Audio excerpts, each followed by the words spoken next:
Today, it's the Miami Dolphins versus the New York Jets. Sellout crowd, over 76,000 at the Meadowlands to see these two great rivals play. The Dolphins right in the thick of the race in the AFC East, a game behind division-leading Buffalo. The Jets in the cellar, but hoping to turn their season around after beating New England a week ago.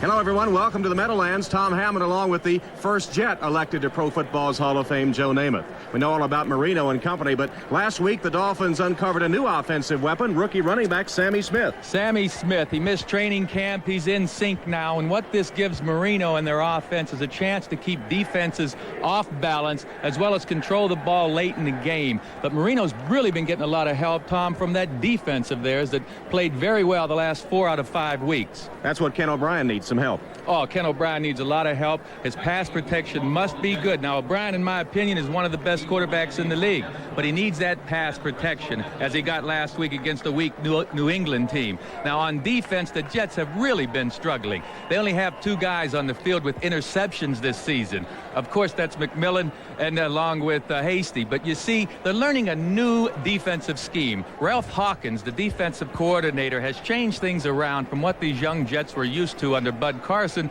and these guys are still struggling trying to learn. There's the wind, which might be a factor today. That's the flag atop the stadium. 51 degrees. The sun is out, though it's a little chilly. The wind gusting to 20 miles an hour on the field. And we'll note that it's a different direction sometimes than it is on the flag atop the stadium.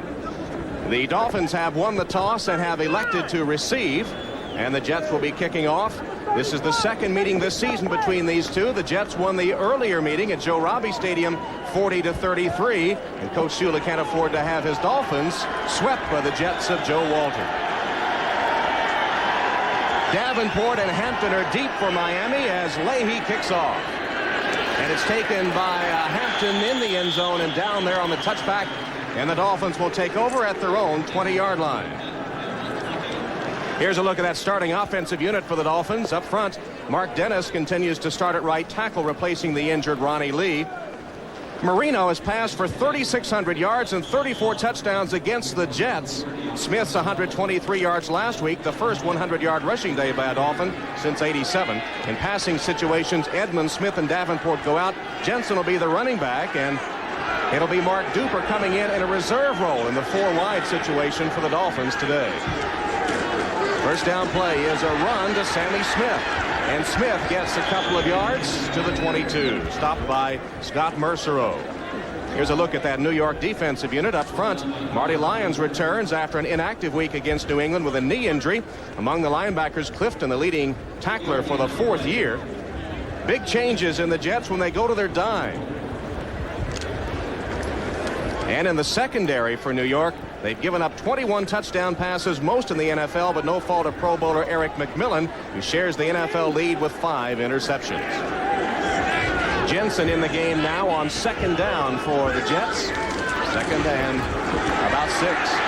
Sammy Smith tries to turn the corner. There's a flag down as Smith trips forward to the 33-yard line, which would be enough for a first down. But there is a penalty marker, and Pat Haggerty, the referee today, indicates it will be against Miami. Yes, but already we've seen what Sammy Smith can do as far as carrying that rock. That first down, he gained tough yardage. He's what you call a heavy runner from the inside. He breaks tackles, and then he turns around and turns the corner, shows us the good speed to the outside. Holding, number 11, offense.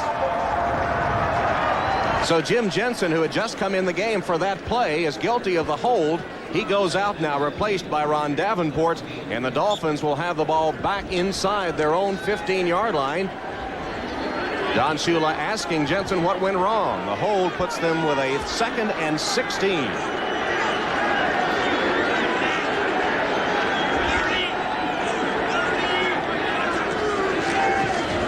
Smith up the middle for 1 or 2.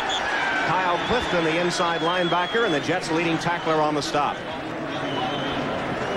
Kyle Clifton read it beautifully. Now, these Jets certainly know that Marino's #1 on their stop list, but Clifton, right in the middle of your screen, 59, just stays right at home, reads the play, then beats the block of the guard to make the tackle in the hole. Of course, there's Big Lageman, Jeff Lageman, that the Jets just really think's going to be a great player down the road. 5 receivers in for the Dolphins on 3rd and 14.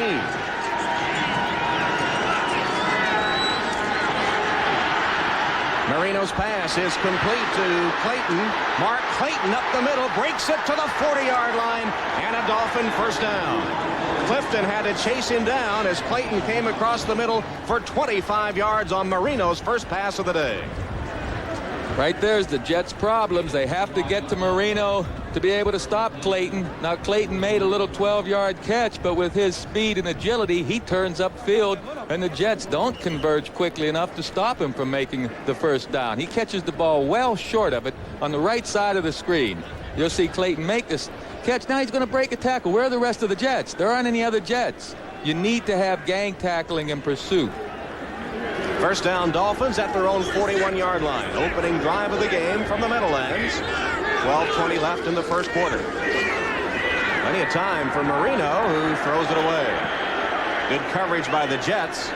Marino had time, but nobody was open. Marino told us yesterday that he expects to go down the field a little more with his passes, Joe. He had been taking what the defense had given him in the recent outings, which was the short game. Sure, those old statistics are deceptive. They've shown that Marino has been going to the shorter pass, but the last few games, with the exception of Cincinnati, the teams they've played against have kept their cornerbacks deep. So Dan's been taking what they're giving, but he figures he can go deep on the Jets. Jensen in for Davenport for the Dolphins. Jensen set on a wing to the left. Jets in their dime defense. Smith is the lone running back for Miami. Jensen in motion. Marino's pass intercepted. Intercepted by John Booty, who brings it back to the Dolphin 35-yard line. John Booty with his first interception of the season, and only the 3rd Jet secondary member to pick one off this year. Marino throwing that ball in there where there are a couple of defenders. I believe Kerry Glenn gets in there closely, and Booty's going to get the tip ball. There's Kerry Glenn getting in the play and causing the deflection, and Booty alertly takes it upfield. That's what the Jets are going to have to do also. Try to get some turnovers. Usually, Tom, the team with the most plus turnovers come out on top, and no one ever knows how that's going to work out until game day. Booty with his first interception brought it back 14 yards. They spot it at the 39 of Miami.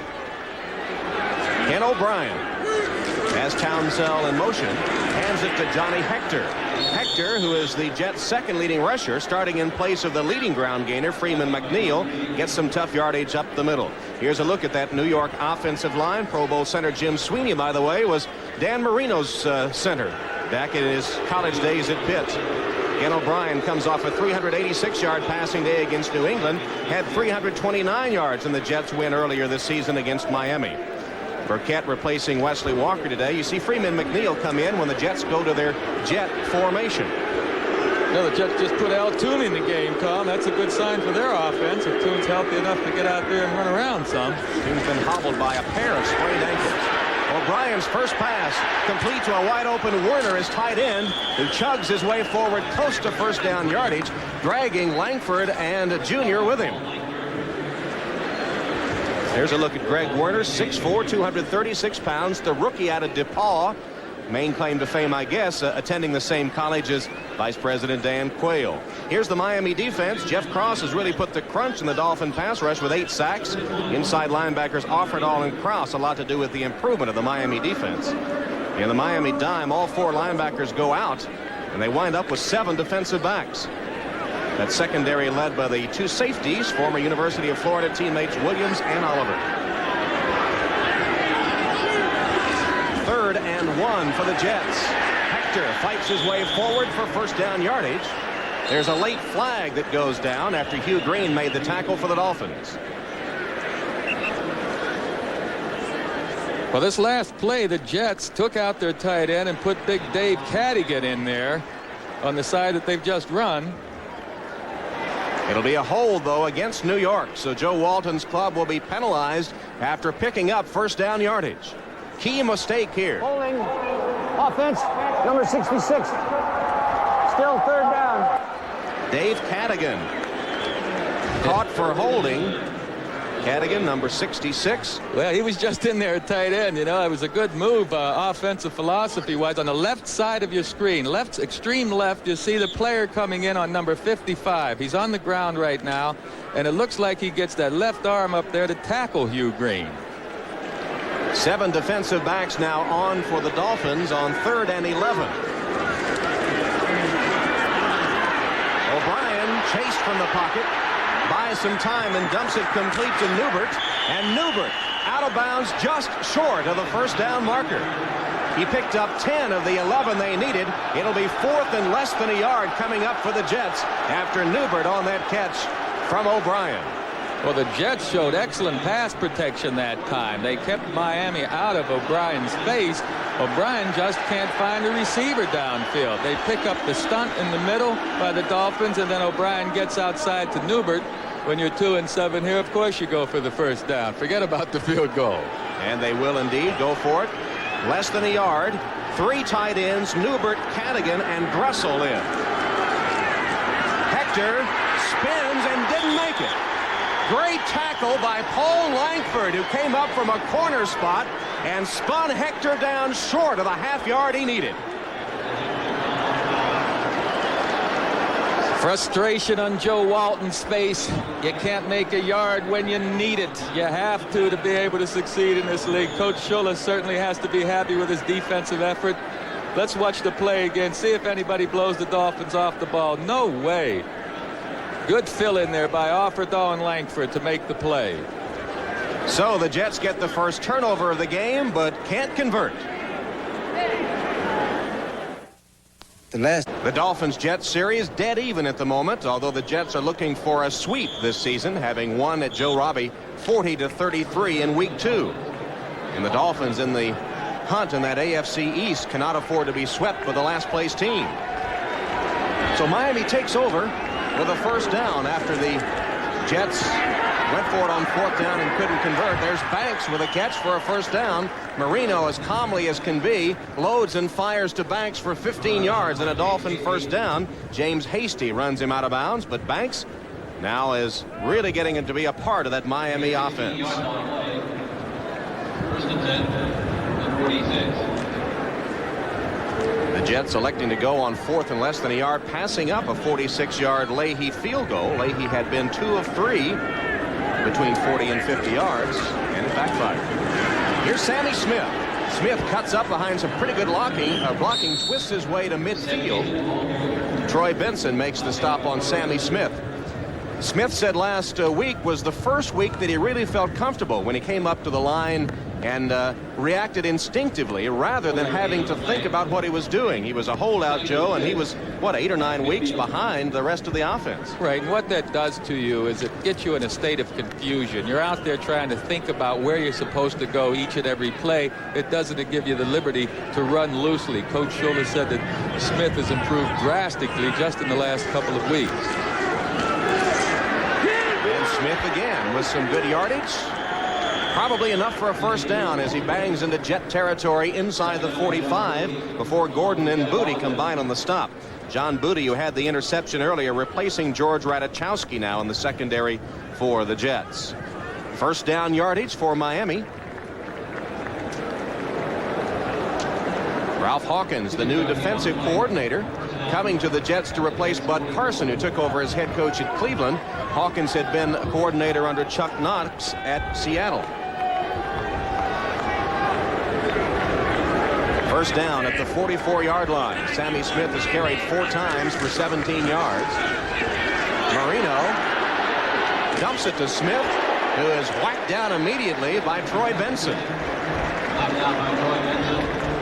Smith caught the ball, and Benson, in his 4th year out of Pitt, was right there. He's the second leading tackler on this Jet team, was second also last year.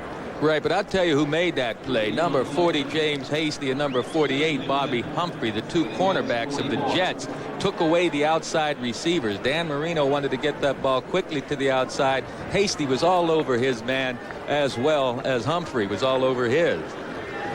2nd and 10 for the Dolphins. Davenport the only setback. Banks wide left, Clayton wide right, Jensen on a wing. Davenport, big hole. Across the 40 down to the 39-yard line, where Eric McMillan and John Booty combined to get him down. Ron Davenport, the 4th leading rusher on this Dolphin team. That's his 14th carry of the season. Well, he's going to carry that thing in the left side. You know, this running game, what it does is it keeps the defense off balance. They're playing passing yardage, long yardage situation. You stick a run at him here with Davenport, then you come up with a 3rd and 6, a 3rd and 5. It helps keep the ball away from the other team, and it helps run out the clock toward the end of the game. All these things Coach Shula knows his team needs if they're to make the playoffs, so they'll emphasize running the football. And they have had good balance. 5 rushes, 5 passes so far. Plenty of time for Marino. Across the middle. Good coverage by the Jets, but Clayton does manage to make the grab with Kerry Glenn wrapped all over him.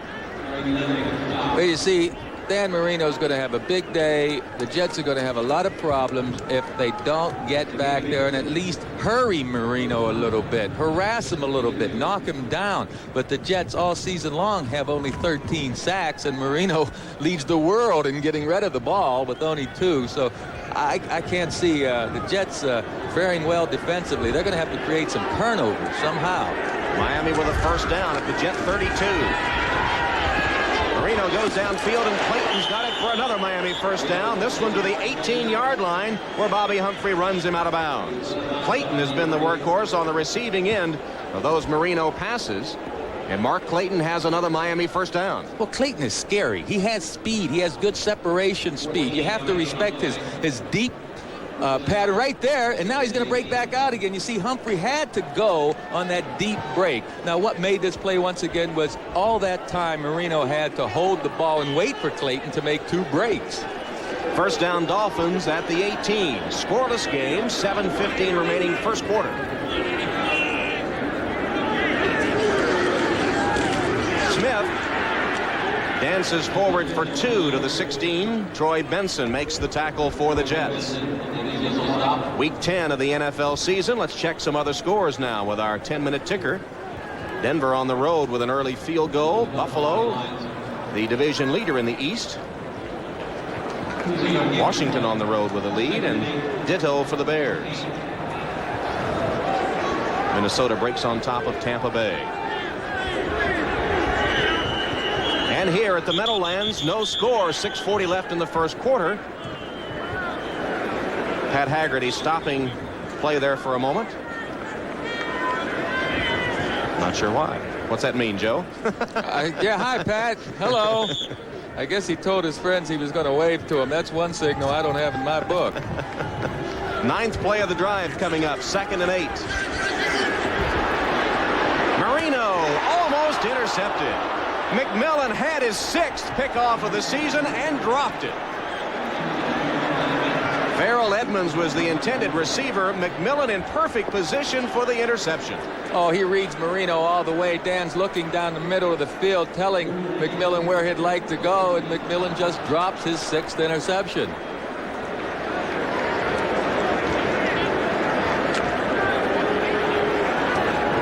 Third and 8.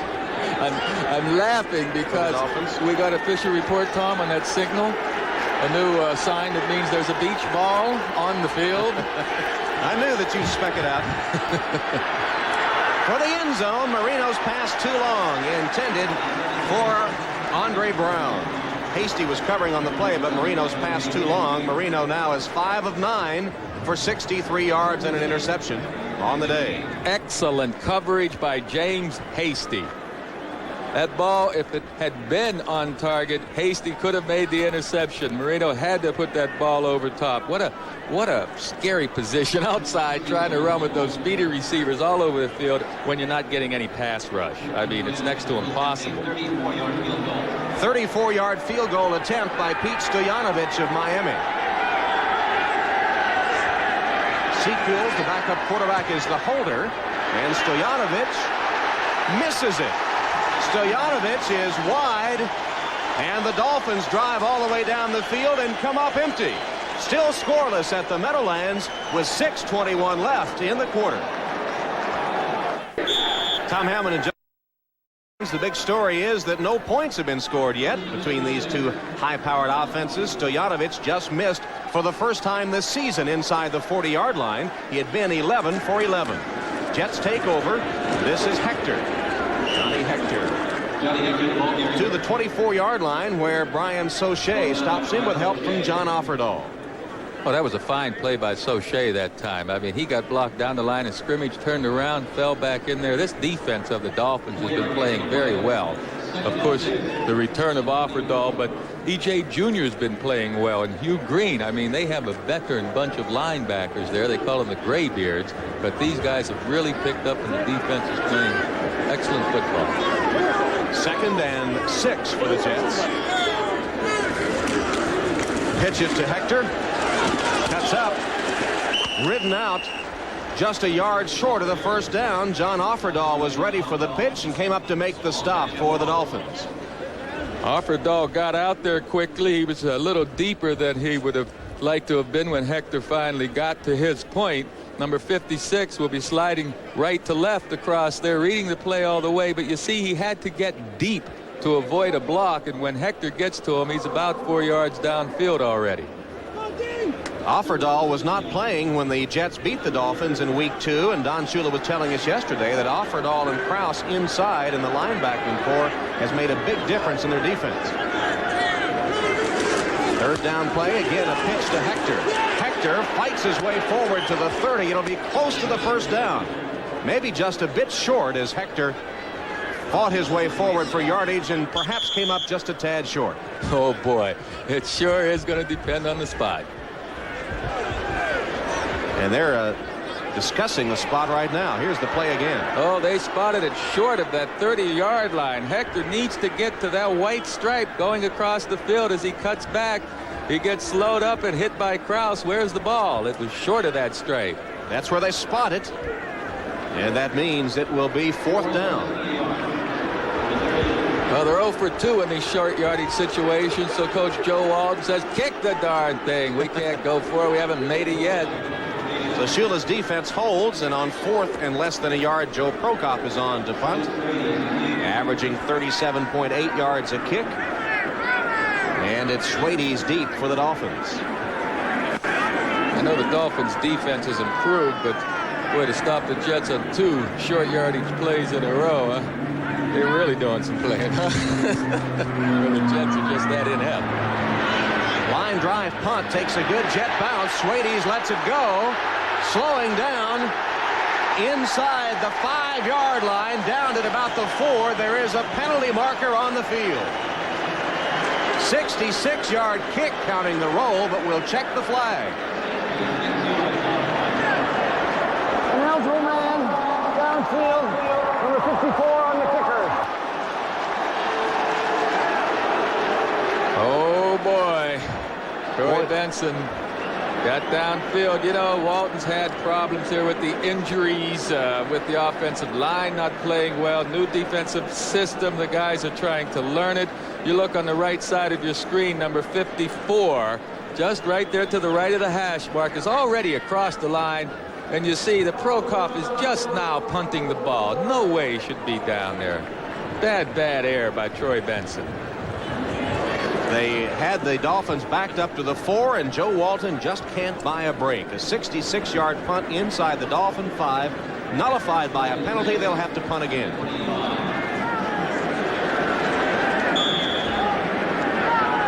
There's Prokop, who got off that 66-yarder. 76-yarder is the longest in the league this year. Think Schwade's backed up a little bit? I think he did. This one the same kind of line drive kick, and Schwade's again lets it bounce, tries to field it, and finally is swamped at about the 33-yard line. Well, that punt covered 45 yards. Schwade's brought it back 3 as Prokop talks on the sideline after his 45-yard punt. It'll be the Dolphins' ball. Up on some of those stories they gave us in the pregame show. Had a feature on the Dolphins pointing out the weakness of their schedule. Makes it look good for Miami to make the playoffs. There's Sammy Smith, who also is important to the Dolphins' playoff hopes. He's been establishing a running game for Miami the last 2 weeks, and certainly has been the workhorse on the ground today so far.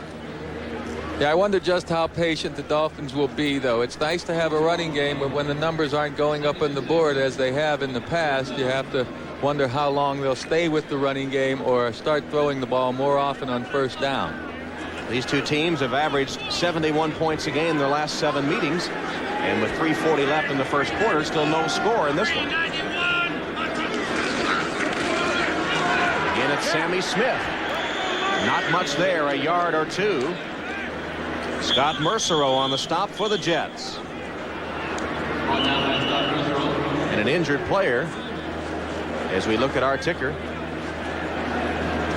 Ron Davenport is the injured Dolphin.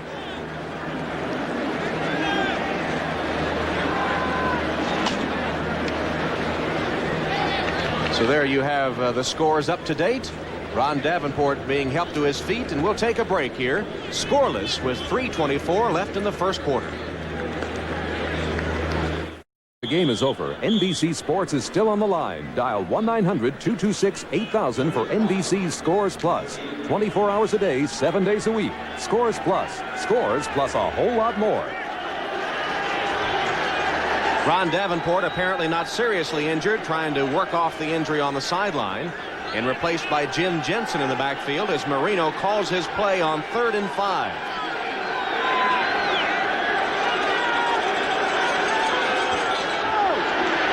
Pressure. Marino loses it. Eric McMillan causes the fumble, and the Jets recover. Well, McMillan got down in a 3-point stance on the left side of the line of scrimmage, a defensive right, and came from around the back door to knock the ball out of Dan Marino's hand. Now, I think that Marino recognized the fact that McMillan was going to come. McMillan from the left side of the screen is now in a 3-point stance, is just going to run right around the offensive tackle, Jeff Dellenbach, to make the fumble, cause the fumble. First career sack for Eric McMillan. Knocks the ball loose, and the Jets with their second turnover. Second one they have taken from the Dolphins. First down at the Miami 30. O'Brien will go to the air.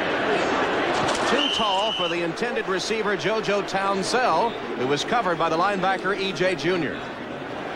Well, you won't see O'Brien miss an open man very often. He certainly did that time. The protection was good, and he goes over his head that time. Coach Schull and Dan Marino, I have to believe, are talking about the defensive scheme that the Jets just put on him with McMillan getting on the line of scrimmage and blitzing, but I really do believe Marino saw it coming. The Dolphins winning over the Colts last week despite losing the football so many times. 2 of those fumbles were by Sammy Smith. 2nd and 10 for New York. Draw play. McNeil with his first carry.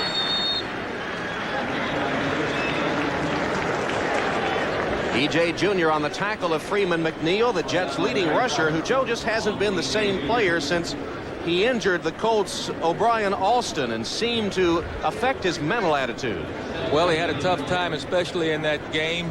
As a football player, naturally, you want to keep your head in the game and help your teammates as much as possible, but Freeman's a very emotional man, very sensitive man, and it affected his play early on. Right now, I think the offensive line is affecting Freeman's play more than anything. Here's a 3rd and 4. O'Brien has a man wide open, Hector, but he is unable to get enough yardage for the first down as Lewis Oliver, the rookie free safety of the Dolphins, came up in a hurry to prevent the first down being made. And this time, Joe Walton on 4th down is going to elect to go for the field goal and the lead. Yeah, well, fool me once, fool me twice, or beat me once and twice, don't do it the 3rd time. You know, if O'Brien were having a good day, the Jets would be moving. On this last completion, had the ball been out in front of Hector, he would have been able to make the turn, but so far O'Brien's cold. Leahy with a 38-yard field goal attempt. Prokop is the holder. That's actually Ryan in there holding now. Ryan will hold. That's his first hold, and Leahy out of that hold splits the uprights.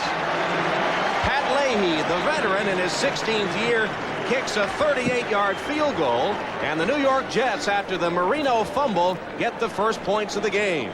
1:19 left in the first quarter, and the Jets go on top 3-0. Well, the Jets defense is doing a terrific job. They've had 2 turnovers that they created now. Eric McMillan dropped a certain third interception, and I have to feel that Marino's a little wary of throwing down that middle of the Jet defense that Coach Hawkins has them playing today. He's mixing things up. He really mixed it up when he brought McMillan up to the line of scrimmage, so maybe his defense is coming together. You know, when you have to learn a new system, Tom, you get out on that field, your mind is thinking about what your responsibilities are, and you don't have that reckless abandon. And as a defensive player, you have to be able to move quickly and move about fast, and these guys just don't have a grasp of all of the defensive schemes yet.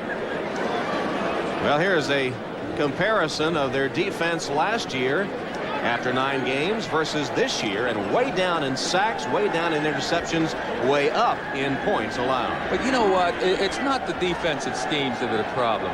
It's the players. They're not making the big plays. You need someone on that defensive line to start getting in there. Individual effort. The individuals have to come up with the big plays. They haven't been getting them out of tune. He's been hurt. Walker's been hurt. Offensively, their line's been mixed up. So the Jet team as a whole, their players aren't owning up to their responsibilities individually. Lorenzo Hampton fields Leahy's kick midway through the end zone and downs it. And the Dolphins will take over at their own 20. The Dolphins average starting at their own 27-yard line, while the Jets, taking advantage of the turnovers, average starting at midfield. There's the average drive start for the 2 teams here in the first quarter. A reminder to our viewers, we will be selecting a Budweiser Most Valuable Player for today's game. That'll come up at the conclusion of the contest. I'd expect Marino to start throwing a few more passes than sticking with the running game right now. The Jet defense hasn't been good back there in the secondary, and he's got to give it a chance with that passing game. There's that wind that's atop the stadium, swirling down on the field, gusting to 20 miles an hour. Sammy Smith, as the Dolphins continue to run the football. Penalty marker down as Smith. The Jets say they have a fumble. Smith has had a problem of fumbling the football, as we told you a week ago when he fumbled it twice. You see, Tom, I still have that knack of knowing when to pass and when to run. Had they had a pass play on, it'd be no holding penalty, maybe a completion. Should have gone with the pass that time, Dan. Pat Haggerty sorting things out as Shula sends Jensen in with a play. There obviously was no fumble, or the Jets would decline the penalty. Let's see. Here's Haggerty.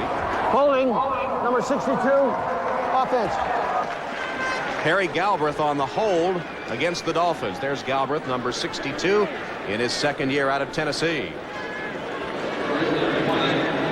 We'll see number 62 just on the right side of your screen. He has his right arm. Galbraith is holding Fraze right there and throws him to the ground. Now, Smith's had a couple of fumbles last week. Carl Tassif, the running back coach, says he's not going to change his style one bit. Let him run. They were just tough hits. 1st and 20 now for Miami. Jets leading 3-0. Less than a minute remaining first quarter.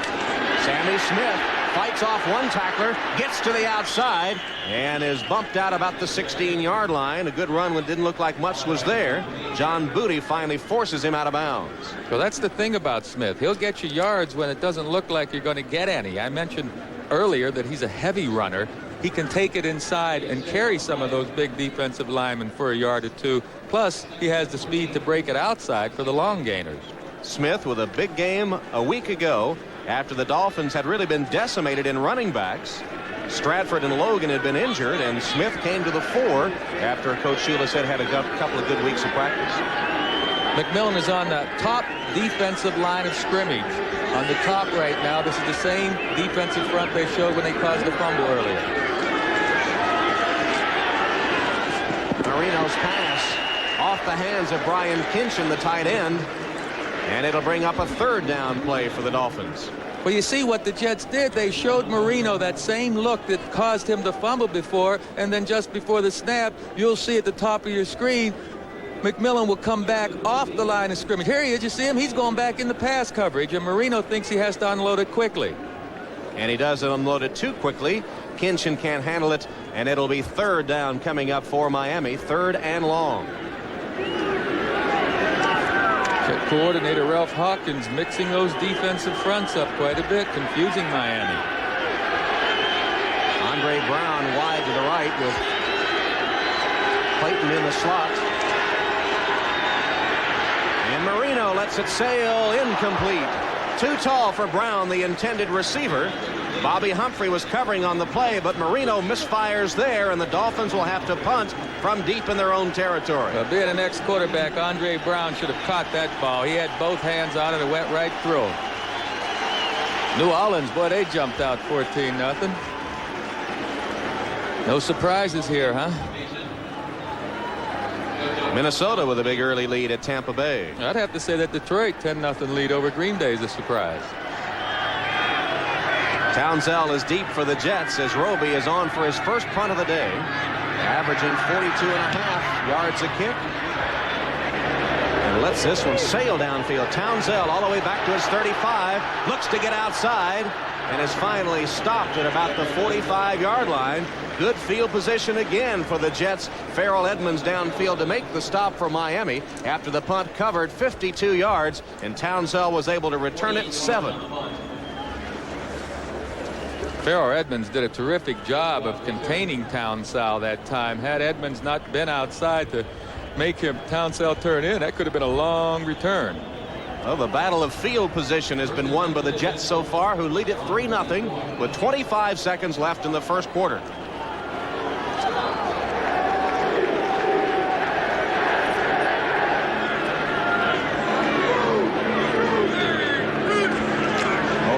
Pitches to McNeil and looks to pass and then decides to run to midfield and into Dolphin territory to about the 47-yard line.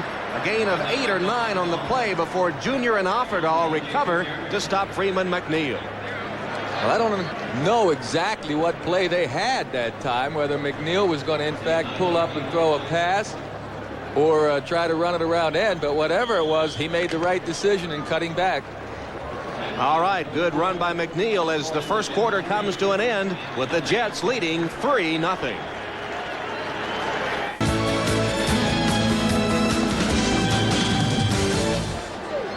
$76,000 at the Meadowlands. Welcome back, Tom Hammond and Joe Namath, as we start the second quarter with the Jets leading Miami 3-0. And the Jets with a 2nd and 1 here. They failed on 2 earlier short yardage plays, 4th and 1 and 3rd and 1. Now a 2nd and 1 and a handoff. It's to Hector, and Johnny Hector does pick up a short yardage first down for New York. Their first down of the game. Brian Soche, the nose tackle, makes the stop for Miami. You know, that 2nd and 1 as opposed to a 3rd and 1 or 4th and 1 are really different situations for the defense. It's almost a waste down for the offense, so the defense has to play the pass also. They can't just get up there in the line of scrimmage and challenge the line. So the Jets were successful that time, partially because it was a waste down for the offense. 3 tight ends, Newbert, Werner, and Dressel for the Jets. McNeil shakes one tackler, cuts up, and got a good gain on the play after the defense led by Jeff Cross got some penetration and disrupted the play. See, that's the thing. The Dolphins are getting good penetration. They're creating a wall at the point of attack. On the right side is where McNeil wants to go, but the Dolphins are all over there in good pursuit. But McNeil, with his quickness, still quickness after 9 years, or in his 9th year, cuts it back to get some yardage. Freeman McNeil, who has been the #1 rusher perennially for the Jets. He's led them in rushing the last 8 seasons, and is #1 in this, his 9th, even though he's not started the last few weeks. Hector, nothing. Hector stopped for no gain by Jeff Cross. 3-0 Jets leading. Let's look at the first quarter stats as the Jets benefiting from 2 Miami turnovers. Edge statistically to the Dolphins in every category but those turnovers. I know if O'Brien gets hot, the Jets are in very good shape. A couple of passes that he's thrown have been off target, but so far the Jet defense has really played well to give the offense a golden opportunity here to get out in front. 3rd and 4. Play action pass. O'Brien with time. Spots his man for a first down. That's Townsell that makes the catch just short of the Dolphin 20. Junior and Offerdahl back in coverage as Townsell went across the middle. O'Brien spotted him and picked up the first down. A gain of 15. Offensive line gives excellent protection for JoJo Townsell to make this break on Langford. He just runs a little stop pattern, and Miami's playing a zone defense, so he floats over to the hole, and all this was made possible because of that offensive pass protection, the offensive line doing such a good job. Joe Walton and the Jets looking to add to their 3-point lead. First down at the 20. McNeil, 3 yards. Brian Sauché again stacking up the middle for the Dolphin defense. The Jets are doing a good job of keeping the ball also out of Marino's hands. Not only are they advancing toward that Dolphin goal line with the McNeil runs, but they're keeping it out of the Dolphins' hands. The Jets are doing a good job so far today. Marino's getting a little edgy over there on the sideline. He looks real antsy, doesn't he? Got to even buckling the chin strap right now. Think he knows something we don't? Yeah, meanwhile, the 7th play of the drive is coming up for the Jets, so they are keeping Marino on the sideline.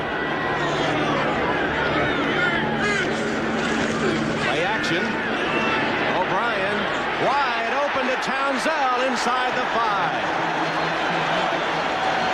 Langford and Offerdahl recovered to prevent the touchdown, but not until Townsell came wide open across the middle for 14 yards. Well, Miami's playing a loose defense. They're zoning things back there, and the offensive line giving O'Brien time. You'll see Townsell come from left to right across the center of your screen underneath the linebackers. You see the linebackers have dropped out of the ballpark nearly. They're taking too deep a drop without checking first to see if anyone is coming underneath.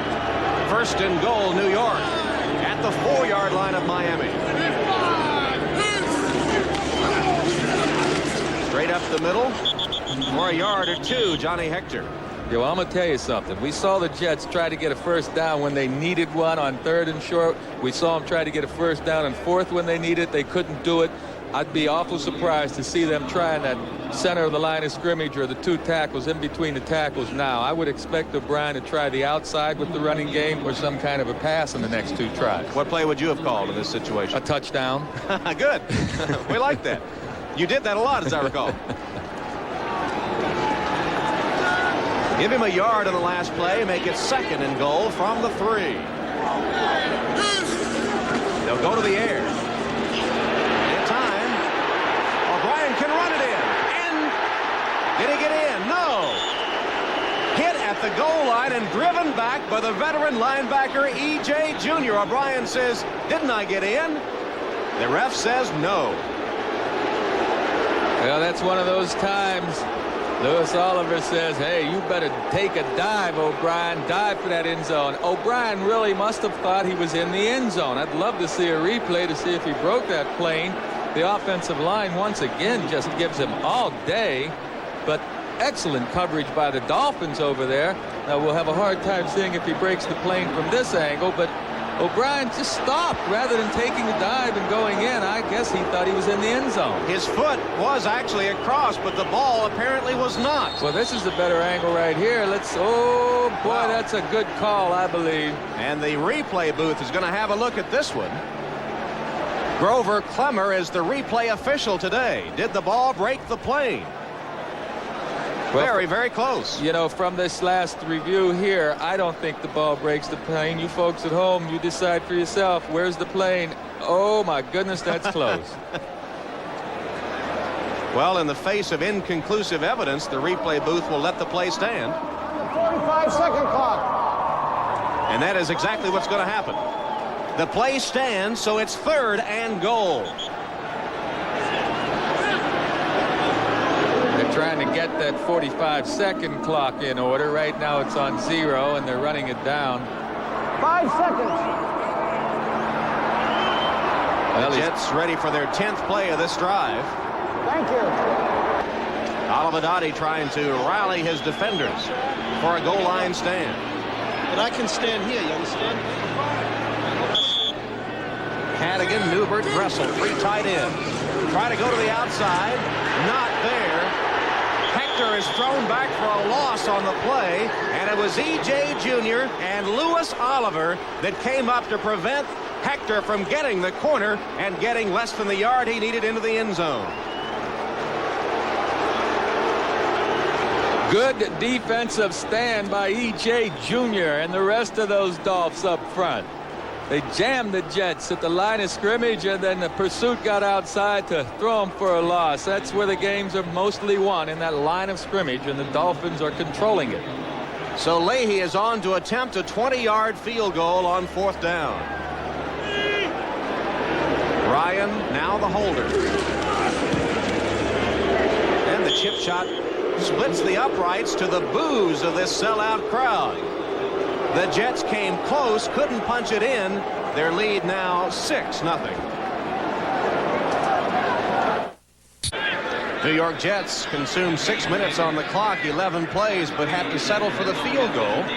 They lead 6-0, and Leahy is ready to kick it off. Schwades and Hampton are deep as Leahy approaches the football. And it's a low kick. Bouncing. Schwades fields it, drops it out of bounds. It'll be spotted right about the 20-yard line. Well, the Jets have had difficulty in short yardage situations today, and O'Brien just coming up short on the key play of the last possession. Well, it's good coverage over there on Philip Epps. He's trying to get the ball to the quick receiver, but can't. Now he has a lane to run, and you just like to see that kind of Joe Cap attitude or something, you know, just selling out, trying to get in the end zone there. And obviously, instead of selling out, Kenny thought he was in the end zone. Just a good hit by the rookie safety, Oliver. You know, Joe, as we look again, he actually pulled up. He slowed down as he got to the goal line. If he'd have kept his head of steam going, he would have bounded right into the end zone. Sammy Smith, for the 7th consecutive time, carries on 1st down for the Dolphins. Are the Dolphins establishing a tendency here? 7 1st down carries for Smith. Yes, and they want to run the ball. Coach Shula said that he's going to use Smith. He's not going to take the ball out of Dan Marino's hands, but he knows he must be able to control the ball on the ground to get to the playoffs. Late in the game, control the ball. Take the pass rush out of the game by running plays. Smith has carried 8 times for 33 yards. Here he is again, and he's got a 1st down. Penalty marker flies through the air. Smith was tripped up after he gained about 6 or 7 yards, but the penalty will be against Miami. Shula's team has not been sharp today. Holding, number 61, offense. Roy Foster on the hold. And we've got an injured player on the field. We think it's Galbraith of the Dolphins. We'll be back in a moment. The flag atop the stadium while the goalpost banners are limp at the moment, but with that win, Joe, another good reason to have a running attack as Marino, under pressure, unloads it short of his intended receiver, Mark Clayton, and Marino goes down. Marino has missed his last 5 tosses in a row. Well, he's going to get pressure from the rookie from Auburn, Ron Stallworth, on Marino's front side at the top of the screen, left side of the screen. You'll see Stallworth come in here. Marino knows that it's time to let the ball go. Well, there haven't been many times that Marino's been put on his backside. He's only 5 of 12 so far on the day with 1 interception. And working on an 0 for his last 5 streak here on 3rd and 15. Tom Toth has replaced the injured Harry Galbraith at right guard for Miami. Plenty of time for Marino here, and it's picked off. Intercepted by Kerry Glenn, and Glenn just stepped in front of Mark Clayton, and Marino has been intercepted for the 2nd time today. Kerry Glenn with his first pickoff of the 1989 season, and it's been a long afternoon so far for Dan Marino. Kerry Glenn on the right side of your screen is going to run a better pattern than Clayton. He'll break right underneath him. Right here, look here, you can't even see both guys. He's running such a good route. Marino counting on Clayton to get some separation there. Well, Kerry Glenn said, forget about it, buddy. I'm staying right with you. Well, he got the interception for doing it. Marino has been picked off twice today, and great field position again for New York. Freeman McNeil cuts up and gains 6 yards after the Jets have their 3rd takeaway of the day against the Miami offense. Barry Krause, the veteran linebacker, stopping McNeil. Well, this Jet offense better get something going. Whenever that defense is playing the way they are, you've got to take advantage of it. Coach Schuler knows that he's in a good situation. Fortunate to only be 6 points down with the 3 turnovers against him so far, and he can only hope that his defense will stiffen once again. Joe Walton's defense has been spectacular so far. Give McNeil 9 yards on that last carry. 6-0 Jets. 7 minutes left in the half. Roger Vick on his first carry rambles to the 10-yard line, tight ropes in for the touchdown.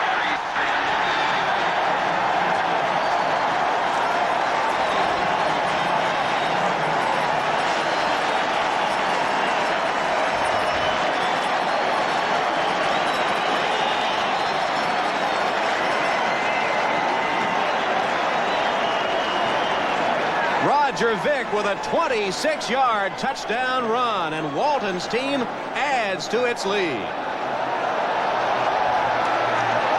Don Shula trying to get Marino and his offense on track as another turnover has cost the Dolphins. A smile on the face of Joe Walton. That's been rare these days. Well, it's been rare that Roger Vick has shown the kind of style that a #1 draft pick should show. Leahy adds the extra point, and the Jets make the Dolphins pay for the turnover. 13-zip. Thank you. We'll take a look at the reverse angle of this replay, or of this play. Vick cuts it back. Watch the offensive line and the defense of the Dolphins. They all go the other way to the right, and Vick takes it to the outside and just outruns Oliver, the rookie safety. Now watch him tightrope down here. Looky here. How close is he to out of bounds? Is he going to get in? Well, he's in for sure. Great run there by Roger Vick as Joe Walton's offense takes advantage that time of the Miami miscue. Don Shula on the verge of, as the short kick is taken on the bounce by Dave Aarons, one of the linebackers of the Dolphins, as Leahy kicks another bouncer. And the Dolphins will have one of their best spots on the field to start a drive today. Here's the ticker. Don Shula, as we were saying a moment ago, in danger of being swept by the last place Jets. Certainly if he's going to make the playoffs, that would deal a pretty severe blow to his chances. There's Shula, the veteran coach of the Dolphins in his 27th year, 20 with Miami. Marino with time goes long for Clayton, who can't quite gather it in. He was covered by James Hasty, and Marino now has missed 7 of his last pass attempts. 7 in a row missed by Marino. Well, he's getting pretty good protection for the most part. In this last play, Clayton broke his pattern to take it upfield because he got behind Hasty. On the right side of your screen, you see Clayton possibly with good protection. Marino knows that he broke it and tries to get it to him in a hurry, but the ball's just a little bit thrown behind him. Once again, Hasty did a good job taking Clayton out of his basic pattern. Jensen and Fa'aola in at a running back spots now as Marino straight back. Clayton can't handle it. Good defense again by James Hasty. Marino looking almost exclusively for Clayton now, and Hasty up to the challenge. Oh, Hasty's looking like all world. We talked about the Jets not making good plays individually, not enough big plays, and right now Hasty is just doing a tremendous job of taking Clayton, taking him out of his pass route. This last play, he turned around to knock a beautifully thrown pass down. The timing was just right, but Hasty's timing was even better. This is a secondary that has allowed 21 touchdown passes, most in the NFL. 3rd and 10 for Miami. You see the time left in the half. Marino. This time he has his man for a first down to the 35-yard line. Fred Banks makes the catch for 21 yards before Kyle Clifton can make the tackle. Well, there's a hole back there in that defense. The Jets are kind of playing a 2-deep defensive zone kind of thing. And here you see Bobby Humphrey on the left side of your screen kind of just let the receiver go inside because he's responsible for the outside, and Marino just puts it right in the hole. So the Dolphins now in business with a first down at the 34 of the Jets. Smith on another first down run is tripped up inside the 35 after a gain of 2. Jeff Loggeman, the rookie linebacker out of Virginia, Jets first-round draft choice, makes the tackle. Tell you, when you're playing well, it breeds confidence, and right now the confidence isn't on the Dolphins' offensive side of the ball. For Sammy Smith, it's over there with the Jets and Hasty. Loggeman taking a break right now. I mentioned earlier the Jets are really pleased with the way Loggeman is playing. The players love his attitude. He's willing to play any position on that defense. He just wants to get in there and hit somebody. The All-American and the All-ACC performer out of Virginia. Marino throws it away. Banks was closest to it, and Marino goes down again. Well, the Jets are getting the best pressure on Marino, actually, Joe, of anybody this season. But you saw Marty Lyons back there helping Marino up. He and his teammates are putting some pressure on Marino, forcing him to throw the ball when he doesn't want to. Marino doesn't want to get rid of this pass when he has to, but he knows he has to, and he just simply overthrows. Right now, Mercero, 94, came clean and puts a good lick on Dan Marino. I guess Buffalo had some pretty good pressure on Marino, but Lions and the Jets have really put the pressure on Dan today. 3rd and 9.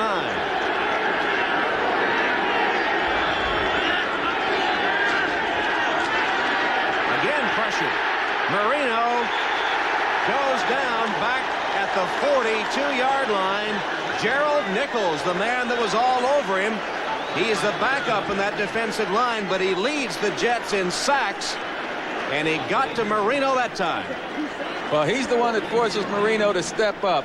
Up the top of your screen, you see 77 kind of fighting his blocker and forcing Marino to step up in the pocket, and then Marino has nowhere to go that time. Good pass pressure by Nichols. And Stoyanovich is on the field to try a 59-yard field goal. 45 has been his longest this season. There it goes, and it will be good!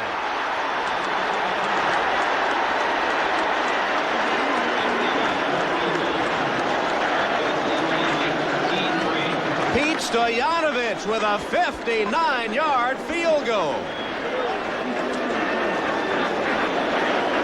Here's the reverse angle of this 59-yarder. I thought they were kidding, Tom. I didn't think they were going to go for this thing. Look at that ball. Line driving, just barely getting over that upright. Or crossbar. How close can you get, folks? 59 yards. There wasn't any wind showing on the field at that time. The goalpost banners were still. Stoyanovich with that line drive shot. Look at him celebrate the longest field goal in the NFL this season. But that's a real surprise. You know, one of those long field goals, all right, if it's indoors in the Astrodome or one of those dome stadiums, but outdoors here at Giant Stadium, oh, that's a tough word to say whenever you're here at Giant Stadium. But outdoors here, that makes that kick even more difficult. Not only the longest in the NFL this year, but the longest ever by a Miami kicker. Stoyanovich, the rookie out of Indiana University, who formerly, through his junior year at IU, played both football and soccer. IU's all-time #1 place kicker. Left the Hoosiers to go for Don Shula's team and has just set a record 59-yard field goal. That ties for the 3rd longest field goal in NFL history. Ties Tony Franklin, who kicked one of 59 yards for Philadelphia back in 1979. Here's the kickoff taken by Townsell. Straight up the middle, he's got a lane. Almost broke it as a flag goes down. He's stopped at the 25-yard line by Jim Jensen.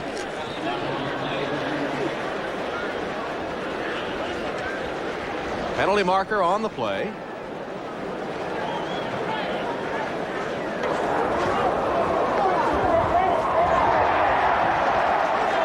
So a hold against the Dolphins will give the Jets again excellent field position.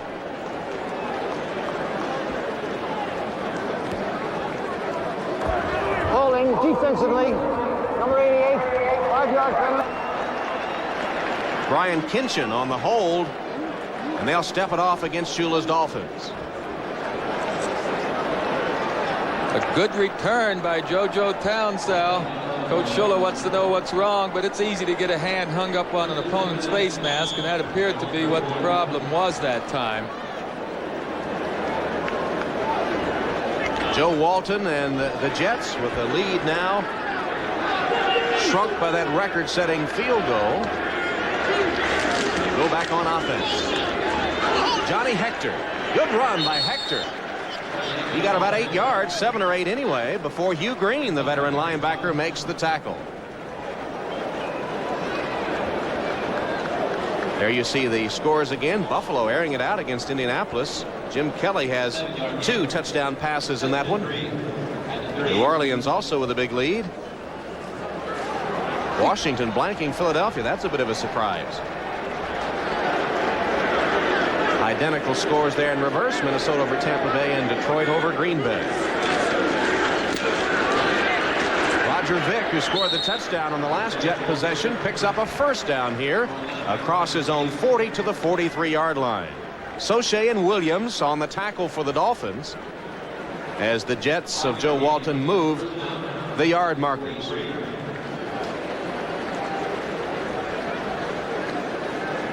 Walton has got to be pleased, as Richie Kotite is. That's Richie standing next to Joe Walton with the headphones on. He's the offensive coordinator of the Jets. They have to be pleased with their offense so far.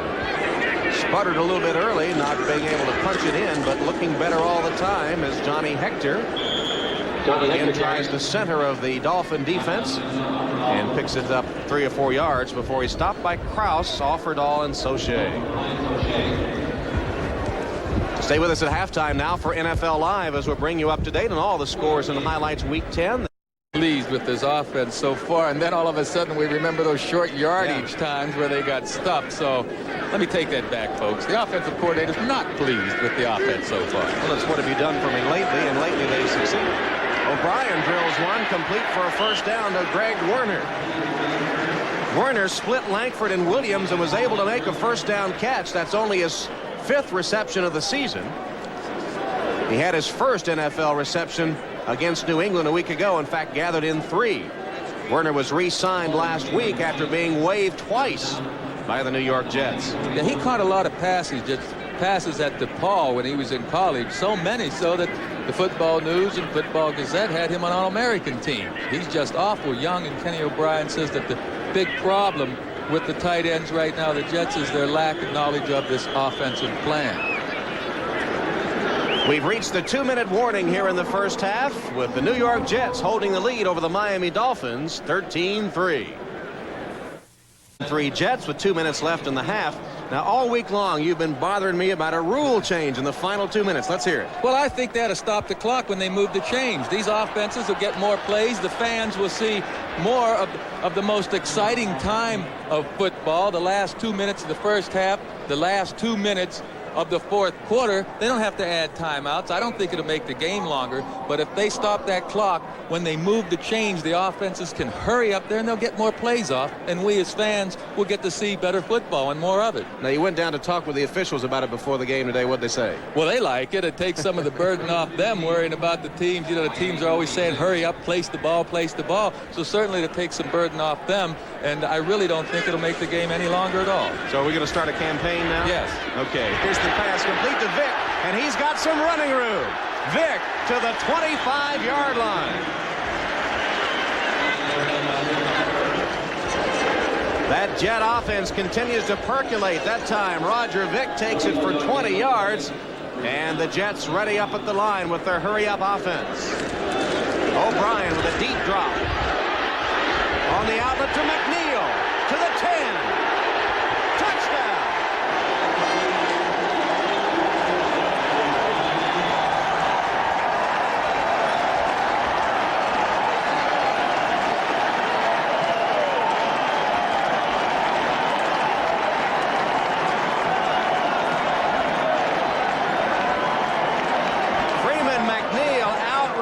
Jarvis Williams and Barry Krause for a 25-yard touchdown play. Well, I tell you, the offensive line deserves a great deal of the credit here. And McNeil and O'Brien would be the first to tell you that's the reason this play clicked.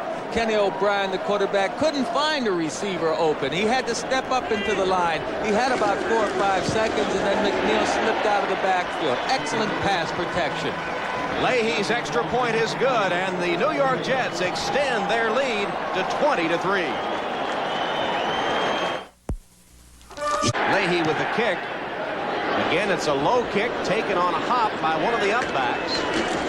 And across the 40 to the 42-yard line. So the Dolphins with pretty good field position with, as you see, 1:24 left in the first half. Brian Kinchin, who is the backup tight end, took that one on the hop and brought it back to the 42.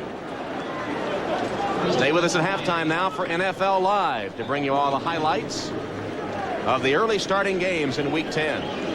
You have to question special teams coach Larry Pasquale on why he's kicking that ball short. Pasquale has to have some kind of a good reason. He must fear. There's Coach Pasquale, the special team coach of the Jets, and he is disgusted with this field position.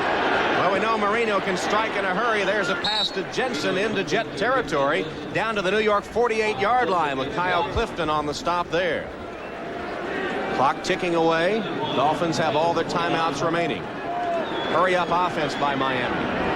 Marino across the middle, complete. Inside the 20-yard line to Scott Schwades.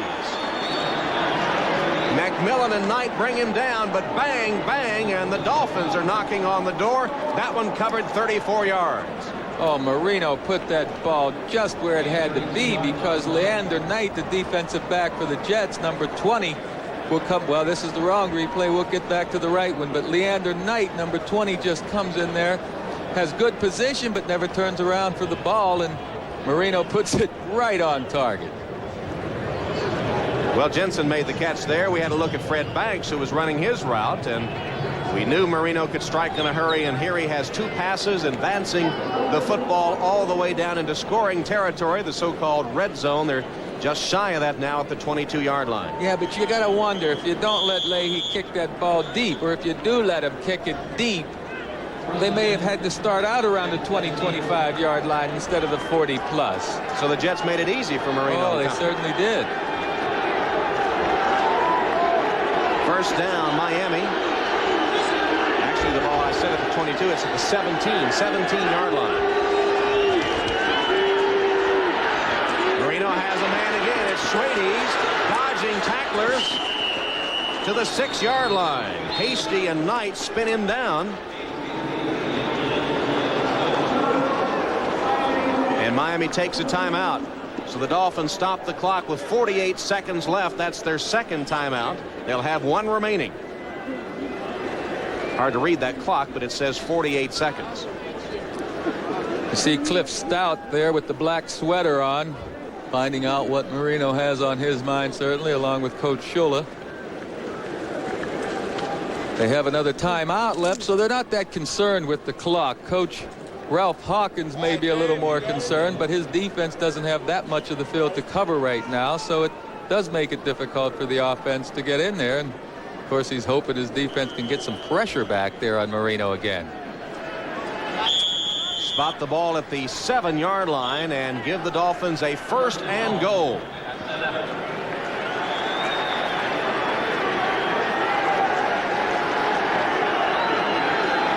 Joe Walton holding his breath on the sideline, hoping to go to the locker room with a 17-point lead, but the Dolphins threatening. Shotgun formation. Jensen standing next to Marino. Marino to the goal line and in.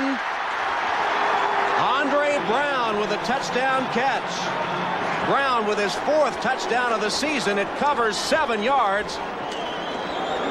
And Shula's Dolphins strike with time running out in the half.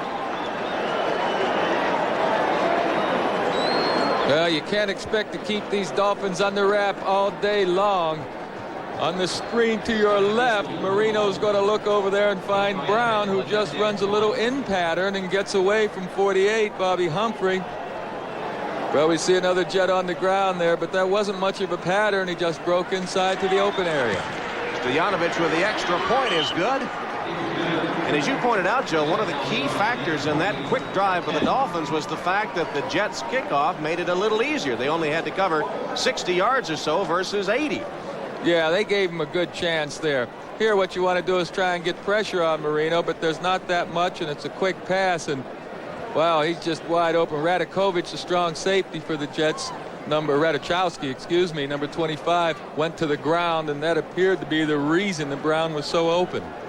Well, we expected an offensive show, and things beginning to heat up here at the Meadowlands. Miami has scored on its last 2 possessions, 10 points. The Jets have scored on their last 4, and it's 20-10 New York with 44 seconds left in the half. What do they make the over-under line in this game? About 73 or 4? Nobody could count that high. Yeah. Ralph Hawkins' defense has played well for the most part in the first half.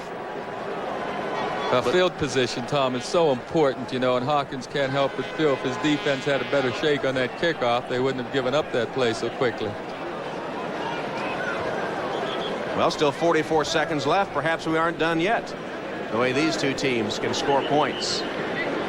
Quick review of the games. Most of them still approaching halftime. A couple of them already at the half. Some big margins in the first halves of those games today. Certainly surprised at that Detroit score over Green Bay. Been a hard team to figure both of those cards. Yep. Here's a good high kick by Stoyanovich. Taken by Townsell. JoJo Townsell gets to the outside with a blocker. And he is just short of the 40-yard line. There is a penalty marker on the play. Stoyanovich, the kicker, had to stop Townsell, but they're going to call it back with a hold. Holding call against New York.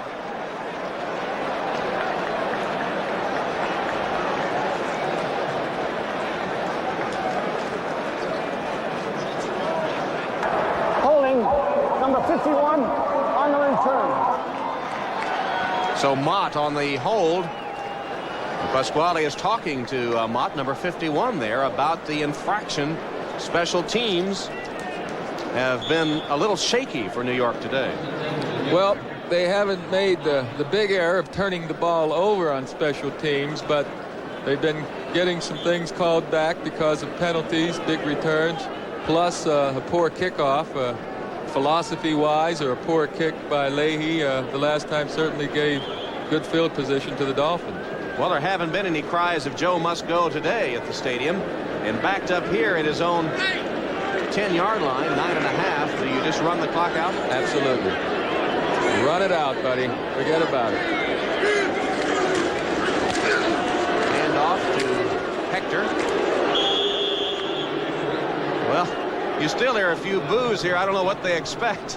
Well, you know, down here in this end of the field, or anywhere, when you put the ball in the air, it can be a good pass. It can tip off your receiver's hands, go up in the air for an interception. So many things can happen. A block pass at the line. You just can't take the chance with only a few seconds left in the half, thinking you're going to march it 90 yards. I think it's a good decision by Coach Walton to run it out. And we will tick away. Just 2 seconds left. And that'll be the end of the first half from the Meadowlands. Well, the New York Jets, taking advantage of Miami turnovers, finally get their offense untracked and sprint to a 20-3 lead. Miami comes back with some quick Marino passes for a touchdown just before halftime. And as the ball even, yards rushing in favor of the Jets, yards passing, the Dolphins have the edge. The fact that the Jets defense has fooled Marino on a couple of occasions.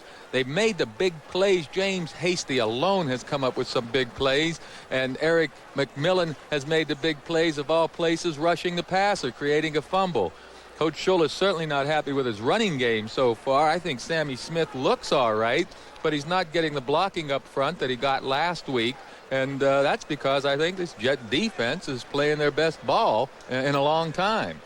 Joe Walton, do you ascribe to the Joe must go theory that is prevalent around New York these days? Well, you know, Joe Walton does things football-wise in a very sound manner, going around the league, talking with various coaches, finding out what the Jets do offensively and defensively. It's good.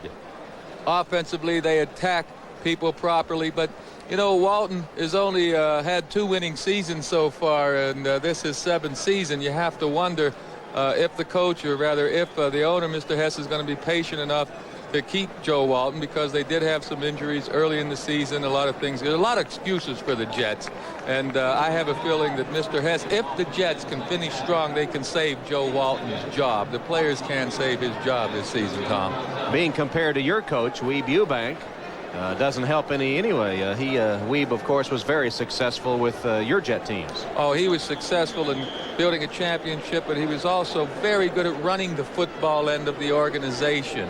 And that's what the Jets missed when Weeb left, and they're still struggling in their scouting department. They haven't got the players out there to win consistently. Here's the kickoff by the Dolphins. Downed in the end zone by Bobby Humphrey, and the Jets will start at their own 20 to get the second half underway. The last 5 possessions for the New York Jets resulted in a lot of points. They scored on 4 of the 5, only running the clock out at the end of the half. Before that, 4 straight possessions had resulted in points. And for the Dolphins, they got it cranked up toward the end, too. Their last 2 possessions resulted in points after they had misfired on their first 5. But every one of their possessions started in their own territory, where the Jets have had better field position. So New York starts at its own 20. First play of the third quarter.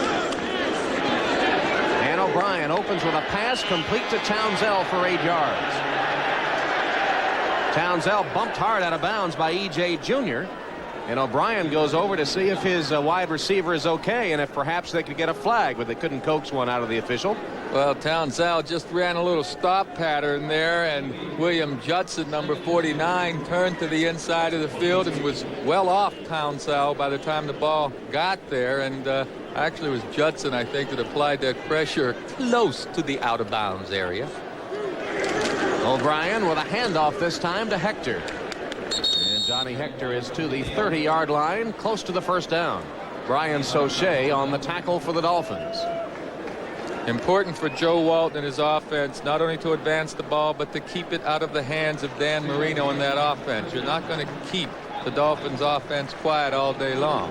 It is a Jet first down as Walton sends the play in with Townsell. Ken O'Brien has spread the wealth around today, hitting backs out of the backfield, tight ends as well as wide receivers, and a contrast there because all of Dan Marino's passes have gone for wide receivers. O'Brien 9 of 10, and only 3 of those have been to wide receivers. Hector draws a crowd and still lugs it to the 35-yard line for a gain of 5. Barry Krause, the veteran linebacker in his 11th year out of Alabama, who was picked up from Cleveland earlier this year and played most of his career with the Colts, makes the stop for Miami.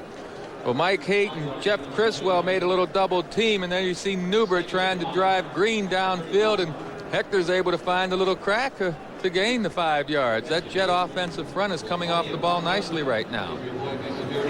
John Offerdahl got a piece of the tackle too, and there's Barry Krause, who was a teammate with Marty Lyons for the Crimson Tide of Alabama. In fact, they combined to save a national championship for the Tide against Penn State in the Sugar Bowl on a goal line stand by Alabama.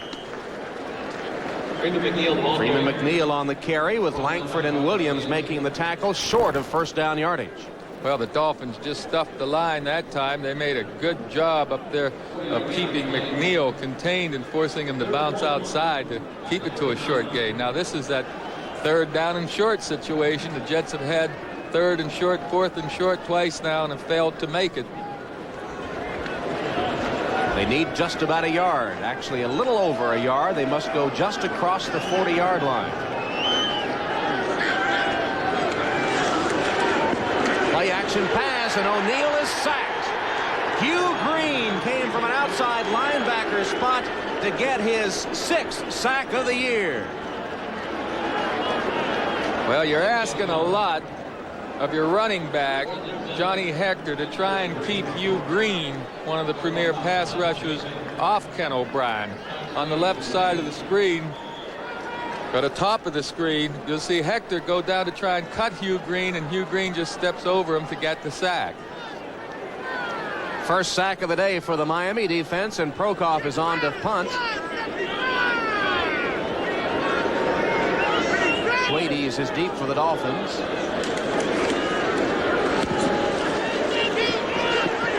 Schwades gathers it in at the 24-yard line. And is spun down as he backtracks trying to get outside. Taken down at the 20 by Carl Howard on special teams for the New York Jets. 43-yard kick. We'll be back to the Meadowlands in a moment. First possession of the second half for Dan Marino and the Miami Dolphins. 9 times on first down they've handed the ball to Sammy Smith. This time Marino will pass. Under pressure he goes deep. Gathered in by Clayton. And he'll score.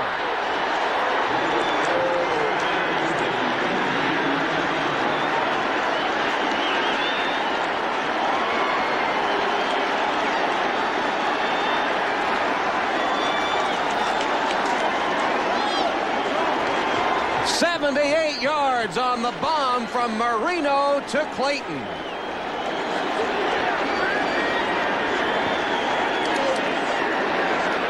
Well, the Dolphins have tried Hasty's side. This time they go over to the cornerback side of Bobby Humphrey. And I tell you, that bomb sure did quiet this crowd down. We had some life going here. These fans are excited, but they're awful quiet now. Stoyanovich for the extra point. And he bangs it through. So the Miami Dolphins now have scored on their last 3 possessions.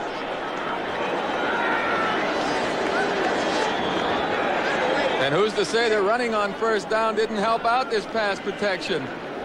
Marino puts the ball right on target. Number 48, Bobby Humphrey's in pretty good shape, but the pass is just excellent right there. Clayton with his 4th catch for 125 yards and that touchdown. Here's how he beat Bobby Humphrey. Well, he's just going to separate right now. He's gone. He's not going to put any moves on him. He left Humphrey at the line of scrimmage, and then Marino's right there with the pass. Similar to a route that Clayton ran earlier on Hasty, but Hasty was able to keep with him stride for stride. So the Miami Dolphins with a quick strike on the first play from scrimmage for them in the 3rd quarter. Clayton bundles up, but he's got to be plenty warm now after that 78-yard reception, his 4th of the afternoon. Well, Shula knew it was just a matter of time before his quarterback Marino got it cranked up. And as we pointed out at the beginning of the telecast, Marino has had his biggest days as a pro against the Jets.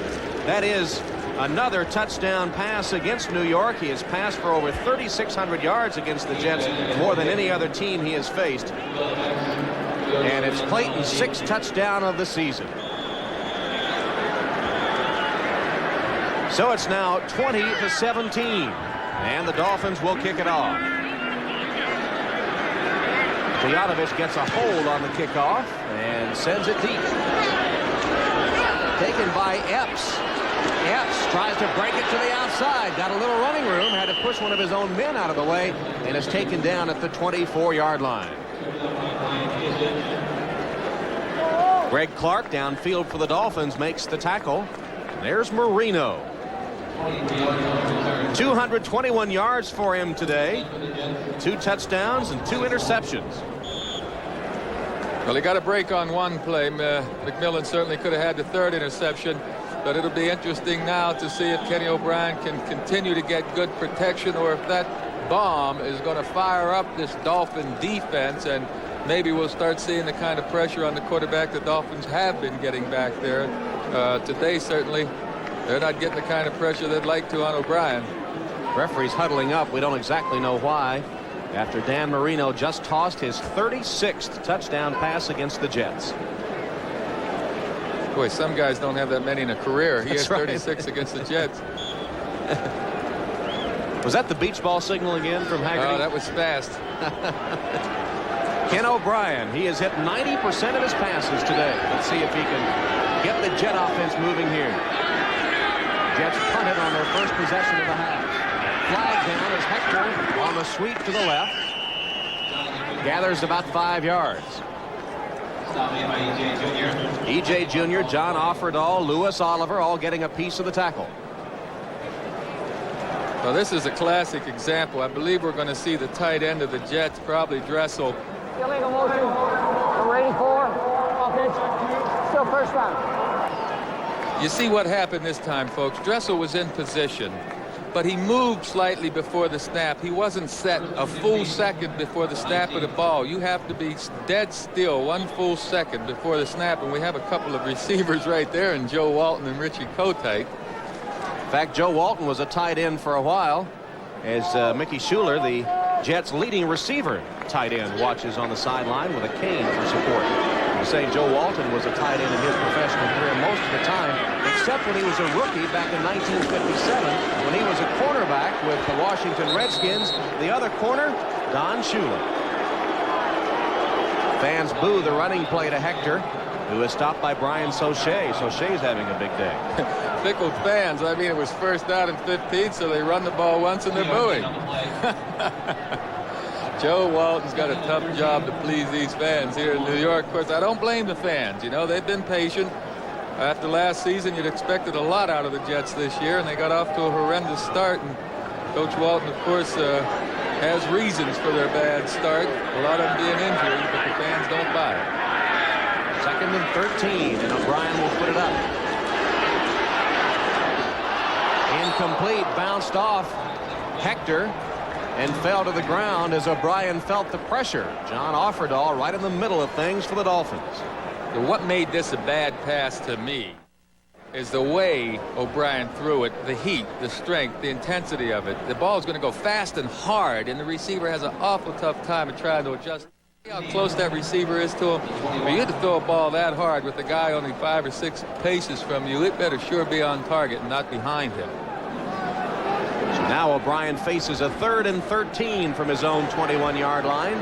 What was once a 17-point Jet lead is down to 3. O'Brien steps up and delivers deep, too long for Epps, who had come free. And O'Brien missed him. He had a step on his man. Langford and Oliver were trying to get him, but Epps was all alone. Well, when your quarterback's hot, your offense is going to move. We've seen 2 plays in a row now where 2 receivers were open and Ken O'Brien was just a shade off. Epps just splits the right side of this zone, and look how far the ball goes over his head. It's not really even close. 4th down, and the Jets will punt. Prokop is on to kick, and Schwades is deep for the Dolphins. Schwades stands at his own 45. Oh, you see that son of a Good high kick. Schwades calls for a fair catch, backpedals and makes it. Back at his 33-yard line, a 47-yard punt.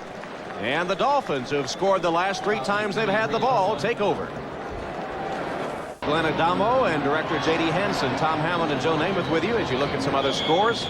Jim Kelly has 3 touchdown passes in that 27-0 Buffalo lead. Philadelphia finally on the board with a field goal. Jim Harbaugh has had a big day for the Bears in Pittsburgh, Minnesota, and Detroit comfortably in front.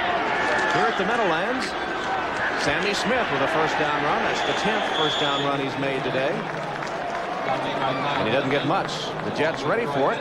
Specifically, Troy Benson and Kyle Clifton, the inside backers. Well, that's it, Tom. The offensive front couldn't get out there to block Clifton or Troy that time, and they came clean and were able to stop the play for no gain. Is that a pumpkin or a beach ball? It's a pumpkin beach ball. Thank you. Well, that's been driving Pat Haggerty crazy all day, hasn't it?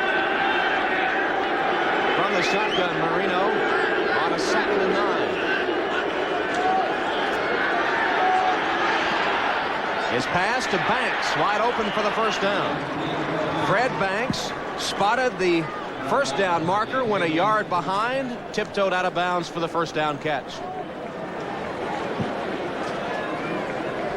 Marino's timing is excellent here. Banks is not even turned around when Dan Marino releases the ball.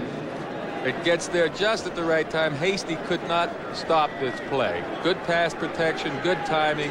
Banks turns around, and now you see Hasty close on him. Marino, with 2 touchdown passes today, has 211 for his career and takes over sole possession in 11th place all-time in the NFL. Pass complete to Nu'ufa'aola, the former Jet, who catches it for an 8-yard gain before he's stopped by Troy Benson. Marino went down again with a smile on his face. Well, he's saying hello to those guys. You know, he doesn't get to see them that often. The Jets haven't been back there very much, so Mercereau making a visit then. I asked him yesterday what he remembered about this game, 521 yards, second best ever, and he said what he remembered were those 5 interceptions. Did they win that game? They lost it. Well, that's probably it. 2nd and 2. Smith cuts up. He's got the first down. Nice run from the rookie there. Jeff Loggeman, another rookie, makes the stop for the New York Jets. Sammy Smith was plagued by injury as a senior in college at Florida State, but is the all-time 3rd leading FSU rusher. Smith wanted to go outside here, but he cuts back because Hasty may look like he's missing the tackle there, but Hasty had that outside responsibility and needed to cut him back to get a little help from the rest of his defensive buddies. He said he thought it would take the rest of the season, Smith did, before he learned all the offense of the Dolphins, but says he's getting better each week.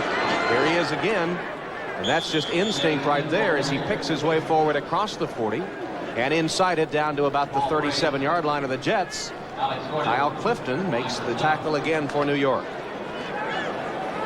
You know, Smith is learning the offense. Sure, he knows the names of the plays, the X's and O's, but what he is getting more familiar with is the techniques and the blocking schemes that his linemen use up front. He's learning when to make those breaks, when to jump in that hole, and it needs repetition to get well-oiled and work with this offensive line. Marino tried to pass the ball to Smith, and a miscommunication there as it sailed way over the head of Smith and incomplete. Bad looking play for Miami that time. I mean, Smith wasn't turned around. The ball was over his head and out there, and I wonder where Cliff Stout got those pants. Cliff Stout is over there on the sideline with a pair of pants that it looks like he painted the garage with. Camouflage. He didn't want to be spotted today as he's one of the inactive players of the Dolphins. Stout was trying to hurry up practice yesterday here at the Meadowlands so he could get over to the hockey game next door where the New Jersey Devils are playing the Philadelphia Flyers. 3rd and 6 for Miami. Shotgun formation. Double wide receivers either side. Quick pass. Jensen has it. Short of the first down. John Booty made sure Jensen was unable to get to the first down marker. And it'll bring up a 4th down situation for the Dolphins. Well, the Jets send Clifton in the middle, 59. They rush 5 defensive people, so Marino has to unload it quickly. Booty smartly reads it and makes the tackle short of the first down. A good defensive scheme by the Jets. Well, Pete Stoyanovich on the field again. This one will be a 52-yard attempt, piece of cake. Earlier, he hit a 59-yarder, longest in the NFL this season. Got a little wind favoring him here. 52-yard attempt.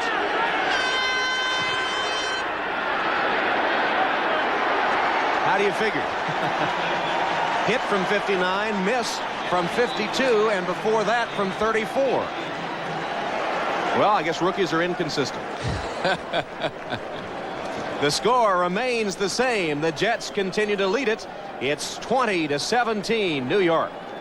Ladies and gentlemen, Jets call from 89 official yearbook. 6 minutes and 41 seconds left in the 3rd quarter. The New York Jets with the ball and the lead. They have a first down at their own 35-yard line. Townsend, Burkett, and Epps, 3 wide receivers for the Jets. The Dolphins have their dime package. Freeman McNeil picks his way forward for 2 or 3 yards.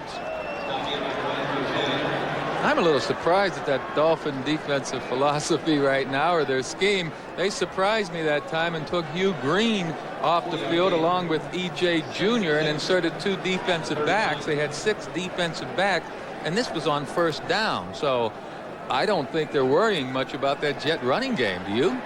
I mean, you play 6 DBs. Yeah. They're letting Brian Sauché handle it. He's done a good job against the run today, the Pro Bowl nose tackle of the Dolphins. 2nd down. 6 yards to go after the 4-yard McNeil run. Johnny Hector, he dives forward and I think has the first down across the 45-yard line. good effort by Johnny Hector, who's been a workhorse for the Jets today. But you know, these Jets are going to keep sticking at him if they keep those 6 defensive backs in there. I would certainly. You take Hugh Green out of there and E.J. Jr., and your run defense has to suffer some, and I'd expect Joe Walton to keep sticking it at him. Jr. and Green are out on the field. You see Aarons, who is out there as well. Tom Olivadotti, defensive coach of the Dolphins, electing to go with his pass coverage defense. First down, New York at its own 45. O'Brien, receiver fell down. Got his legs tangled up, it appeared. Rodney Thomas and JoJo Townsell got all tangled up. Both went down, and there are no flags. Well, you'd have to say that Townsell had good coverage put on him that time by Rodney Thomas. You didn't see any flags. We can see maybe on the left side of your screen, you might just see the end of it where they're falling down. There you see they're getting their feet tangled right there at the 40-yard marker, and it was a near interception. Of course, if Townsell doesn't fall, it's a completion. Ken O'Brien had hit 9 of his first 10 passes, but has missed his last 3 in a row. This is 2nd and 10. Hector. And he's thrown back, no gain. You see, why challenge 6 defensive backs on first down when you have some kind of a running game going against a team that really hasn't been a great defense against the run? The Jets chose to throw on first down 2 plays ago against 6 defensive backs. Incomplete. They come back with a 2nd and long and now a 3rd and long. I can't understand why they wouldn't have kept running the ball while they had those 6 defensive backs in there on first down and said, hey, you prove to me that you can stop me with those DBs instead of the linebacker. So the chess game continues. Now the Dolphins come with 7 defensive backs, and the Jets have 4 wide receivers in. O'Brien's pass too tall, too wide, I should say, for Burkett. O'Brien wants the flag and didn't get it. His pass just out of the reach of Chris Burkett, and the Jets will have to punt. There's Judson, who is covering for the Dolphins. Watch it again. On the left side of the screen, you may see some contact. That's what O'Brien is talking about, some contact, but I didn't see it until it was a little bit late. The ball appeared to be too far out in front of Burkett for him to handle it. So Prokop is on to punt as O'Brien goes to the sideline. And Schwades back at his own 20. There's Prokop. Had a good day punting. Schwades from the 14. Nothing there. Good coverage again with the Jets. Ken Rose led the charge for New York. A 40-yard kick, and Schwades only got 2 yards on the return. Timeout with 4:19 left in the 3rd quarter. The Jets still up by 3. Lead over the Dolphins now 20-17. Tom Hammond and Joe Namath with you as the Dolphins put the ball in play from their own 17-yard line with a first down. Marino's pass batted down and incomplete. That was Ron Stallworth, 6'5", 262 pounds, the rookie 4th-round draft choice out of Auburn, that batted the ball down, intended for Fred Banks. Well, he hasn't been on the field a lot today, but he's made some big plays. He harassed Marino earlier in the 2nd quarter, and here on the right side of your screen, 96 gets his left arm up and bats that ball down. Stallworth, just a rookie out of Auburn, is really giving the Jets some hope as far as the pass rush goes. Brown, Schwades, Clayton, and Banks in for the Dolphins, who hand to Jensen. And Jensen is to the 30-yard line with a first down as they run from the shotgun for 13 yards. Well, you won't see that much, Jensen taking a handoff and going up there. They usually pass out of that formation, but just to keep the defenses honest, they like to give the ball to Jensen on a little draw play now and then, and you see the result. The Jets were certainly expecting pass the last play. Same formation. This time a pass. Marino short of his intended receiver, Andre Brown. We haven't seen much of Mark Duper. He played early in the game, and to the best of my recollection, Joe hasn't been in since early in the contest. No, he has a bad ankle that they're not happy with yet, but Marino that time made his mind up early where he's going to go over to Brown, and Bobby Humphrey just was all over him. Excellent coverage that time, and had Marino had the ball on target, we'd have seen an interception. So even the great ones sometimes make up their mind beforehand. That's right. Second down play for the Dolphins.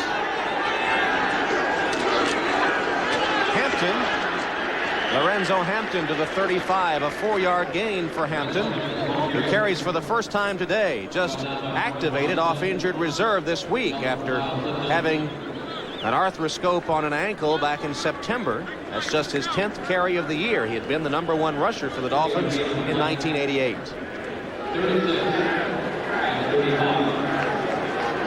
Hampton leaving the game now as Jensen comes back in.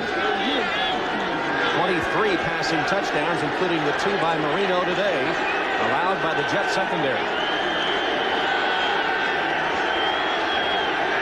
Shotgun, double wides to either side. Marino across the middle. It's complete. Scott Schwade's in a foot race. Touchdown.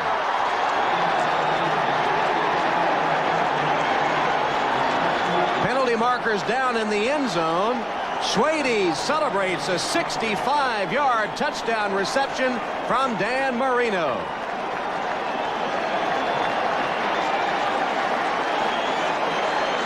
Schwade's burns the Jets. They came with 5 rushers that time. Touchdown. Personal foul. Jets. We were penalized on the kickoff. 15 yards. Unsportsmanlike conduct. Well, that's a shame. John Booty of the Jets is just a little over-aggressive here.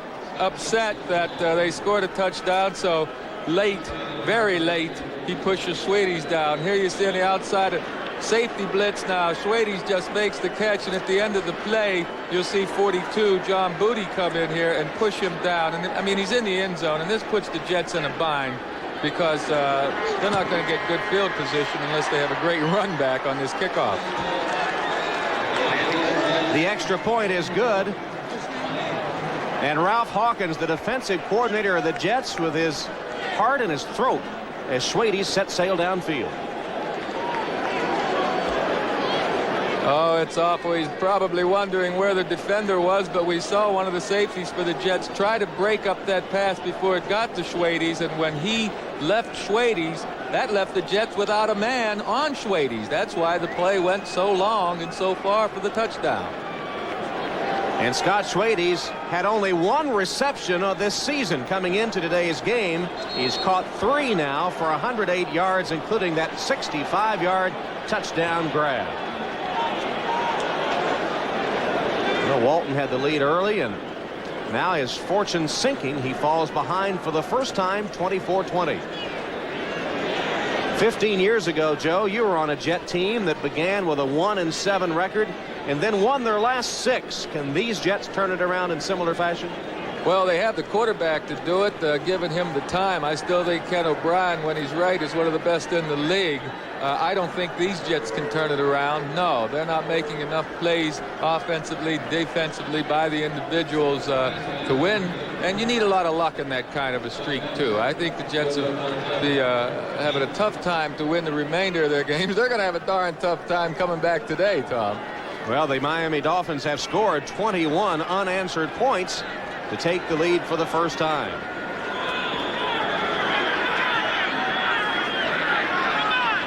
Stoyanovich ready to kick off. Epps and Townsend are deep. Short kick. This is Epps. Not much there. Good coverage for the Dolphins. Smart kick. It's a smart kick by the Dolphins. All they did was kick it high that time and let his defense. They only had to go from the 50-yard line. That's why they corralled him inside the 15. So just 11 plays in the second half for the Jets, who had the benefit of great field position in the first half, and just the opposite here in the second half. 3 possessions and 3 punts.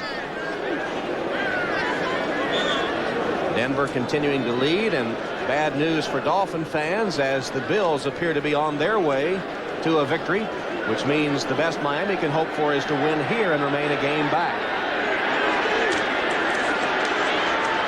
O'Brien across the middle, intercepted. Judson finally tackled from behind by Keith Newbert as William Judson on the deflected pass gets the interception, his 23rd for the Miami Dolphins. Well, Chris Burkett, the receiver for the Jets, should have caught the ball. It was actually deflected through his hands, or he just tipped it up in the air. He was open, and the ball goes flying in the air, and Judson says, "Thank you very much." Joe Walton says, "What have you got to do, huh?" Good pass protection, a good pass by Ken O'Brien. Burkett gets both hands on the ball, but fails to hold on to it. And so Judson right there to take the deflected pass. And once again, the Dolphins, who have scored 21 answered points, threatening to add to that total. First down pass. Marino throws it behind Lorenzo Hampton, his intended receiver. Kyle Clifton was covering Hampton. Yeah, Clifton was behind him, though, in a chase position. And Marino was a little upset because he threw a bad pass that time. He threw it behind Hampton. 50% on the day for Marino, over 300 yards and 3 touchdown passes for him.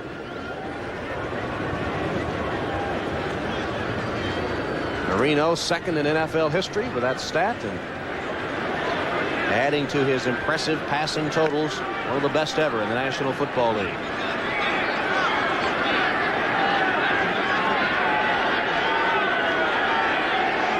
Now has had 3 or more touchdown passes in 9 of the last 12 games against the Jets. Looking for one more.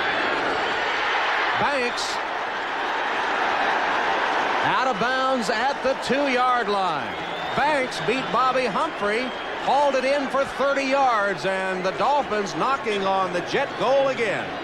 Well, earlier we mentioned that the Dolphins hadn't been stretching the field, but Marino said that's because the coverages have been laying way off. Well, the Jets are not laying off, and I don't know whether that left leg came down in bounds or not. Both feet have to be in bounds. I'd like to get another look at that one.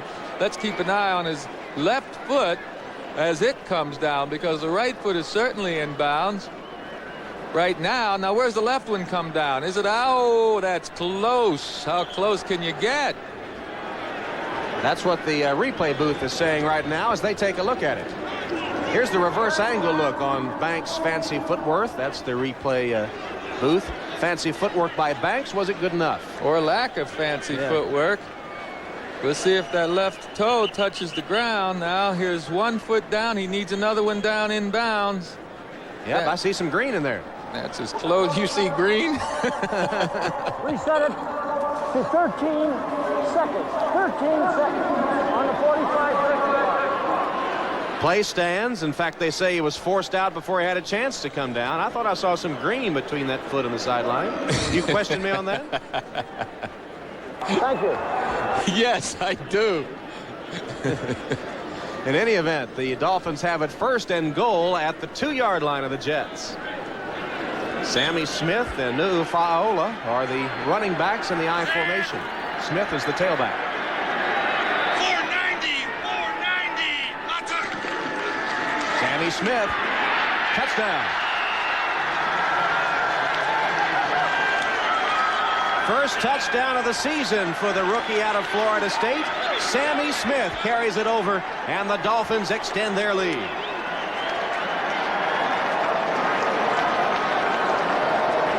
You don't have to be a #1 draft choice to score with blocking like that. Boy, they sealed off that inside, and then Nu'u Fa'aola kicked out on the outside, and Smith just waltzed into the end zone.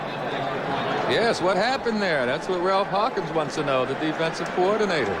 He's seen his defense give up now, on the verge of being 28 unanswered points if this placement is good, and it is. 28 straight points by the Dolphin offense. And with 2:12 left in the 3rd quarter, the Dolphins on the verge of making it a rout. It's now 31-20. We mentioned the lead block earlier, number 34, Nu'u Fa'aola, the ex-Jet. Here he kicks out at number 25, Radichowski, the safety.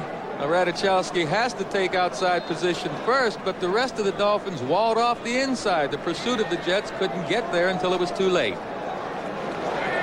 Here we see another look at it, and you'll see Bobby Humphrey, 48, and Kyle Clifton, 59, just getting over there way too late. And there's Fa'aola, the former Jet, who did a good job, just like a fullback should, of making a lead block on the touchdown play. Hey, he said he liked it while he was here with the Jets. Has some dear friends here, but being from Hawaii, he kind of has taken a liking to that southern Florida temperature. You know, reminds of a home a little bit. All right, the Jets now have seen the Dolphins score 28 in a row. Ken O'Brien has missed his last 5 passes. What must the Jets do to rally? Well, they're going to have good pass protection, and they're going to have to start completing some passes, because I can't see them advancing the ball consistently on the ground unless the Dolphins come out with that 6 defensive back look. The Jets should run the ball. Here's the kickoff. And the return made by Humphrey before Hobley stops him for Miami. Well, remember, these two teams, the last 7 times they've played, have averaged a combined 71 points. So only 51 today, and still more to come if form holds. In fact, in the earlier meeting down at Joe Robbie Stadium, the Jets scored 21 points in the 4th quarter to pull out the victory. Oh, they're explosive. If this man right here, Ken O'Brien, can get hot with some pass protection, they can put the numbers up. Right now, the Dolphins have their regular defense in there. That's Tony Eason, the newly acquired quarterbacks the Jets got from the New England Patriots. Just reported this week and not eligible to play today on the inactive list. O'Brien's pass to Townsell, close to a first down, right at 10 yards, and maybe enough for the first down yardage. Hugh Green was covering him. There's Tony Eason, who didn't report after being claimed on waivers by the Jets because he said he didn't want to compete with his good friend Ken O'Brien, but changed his mind and reported to the Jets camp this week. How long is it going to take him to be familiar enough for the offense that he can contribute? Well, he can run some of the plays right now. They have kind of a package for Eason, but I can't see Eason winning this job that Ken O'Brien has. Bryan with a first down pass complete to Al Toon. Toon hasn't seen much action today with those sprained ankles. That's his first catch. They tell us his left ankle sprain is worse than the right. First reception today for Al Toon. You see, given the opportunity to play, I'm talking about Eason right now, he still has to deal with an offense that's not getting consistent blocking up front from its line, a defense that's been giving up big plays. So Tony Eason, whom I think is a quality quarterback, you go back to the Super Bowl game against the Bears, he had a bad day. Things got so bad up there in New England, he and Raymond Berry wouldn't even talk. His team played poorly. He had injuries. I still think he's a quality quarterback, but he's not going to show it this season. Pass complete to Newbert, the tight end. Thrown back. He'll be close, though, on forward progress to a first down as E.J. Jr. throws him back. Keith Newbert is an interesting story. Back in his college days, he was a basketball player at Nebraska who set a Nebraska record by fouling out of 15 consecutive games, one of the original hatchet men. If you carry his basketball career back a step further to high school, he and John Offerdahl of the Dolphins were the starting forwards on a high school team in Wisconsin. How would you like to face that group? No way. Only with pads on. They probably had more fouls than points in those days. Yeah, they kept sack stats instead of rebound stats. Newbert's catch was enough for a first down. And now the Jets have called a timeout. Apparently O'Brien was running out of time, or perhaps didn't have the formation he wanted. And the Jets are forced to expend a timeout. It comes with 21 seconds left in the 3rd quarter. Now that's Bobby Hammond there, the running back coach, along with Richie Kotite, trying to give O'Brien some advice on what to run.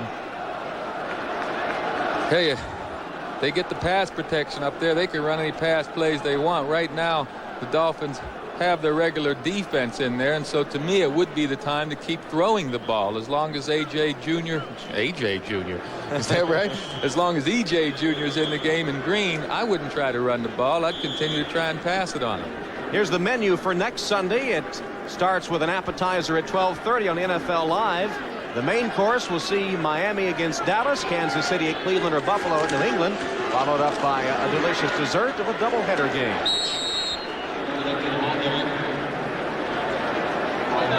Johnny Hector on a carry for the Jets here. One of the controversial plays of this game that will be dissected was when the Jets had a chance to score, and O'Brien lets up as he comes close to the goal line here on a scramble in the first half. The Jets had to settle for a field goal on this possession as O'Brien didn't get in, and that could be very important as we come down the stretch in this one. That's the end of the third quarter at the Meadowlands with the Dolphins leading by 11. Joe Walton facing the Joe must go sentiment prevalent in these days. There's one of the signs at the stadium today. But one of the reasons, as you pointed out earlier, Joe, a lot of injuries on this Jet team. In fact, today, without Wesley Walker, their outstanding receiver, who had scored 17 career touchdowns against the Dolphins. That has to be a key loss just in today's game. 2nd and 6 from the 42-yard line for the Jets. O'Brien gets rid of it to Hector, and Hector's got a first down. No, excuse me, Vick. Roger Vick into Dolphin territory with a first down at the Miami 45-yard line. Chased down by Judson and Krause. Vick, who scored a touchdown earlier, with that first down reception. There are your stats through 3 quarters, and in that third quarter alone, Miami had 224 yards of offense to only 47 for the Jets. Tell you, when you make those long gainers go for touchdowns, you don't have to have a big number in time of possession. Ken O'Brien with a first down. Play action pass. Steps into the pocket and delivers it. Flag down. It could be interference. Al Toon was sandwiched by Judson and Oliver, and perhaps the defenders got there too soon. I don't know. They threw that flag in the middle of the field. I didn't see anybody around there. Excellent blocking back there for O'Brien, but I don't know. We're only guessing on what the penalty would be. There's Toon going up, and he doesn't seem to be interfered with. It's going to be a hold. Holding defense number 58. A hold against the Dolphins' Barry Krause. So the Dolphins' Krause with a critical penalty there, a holding call.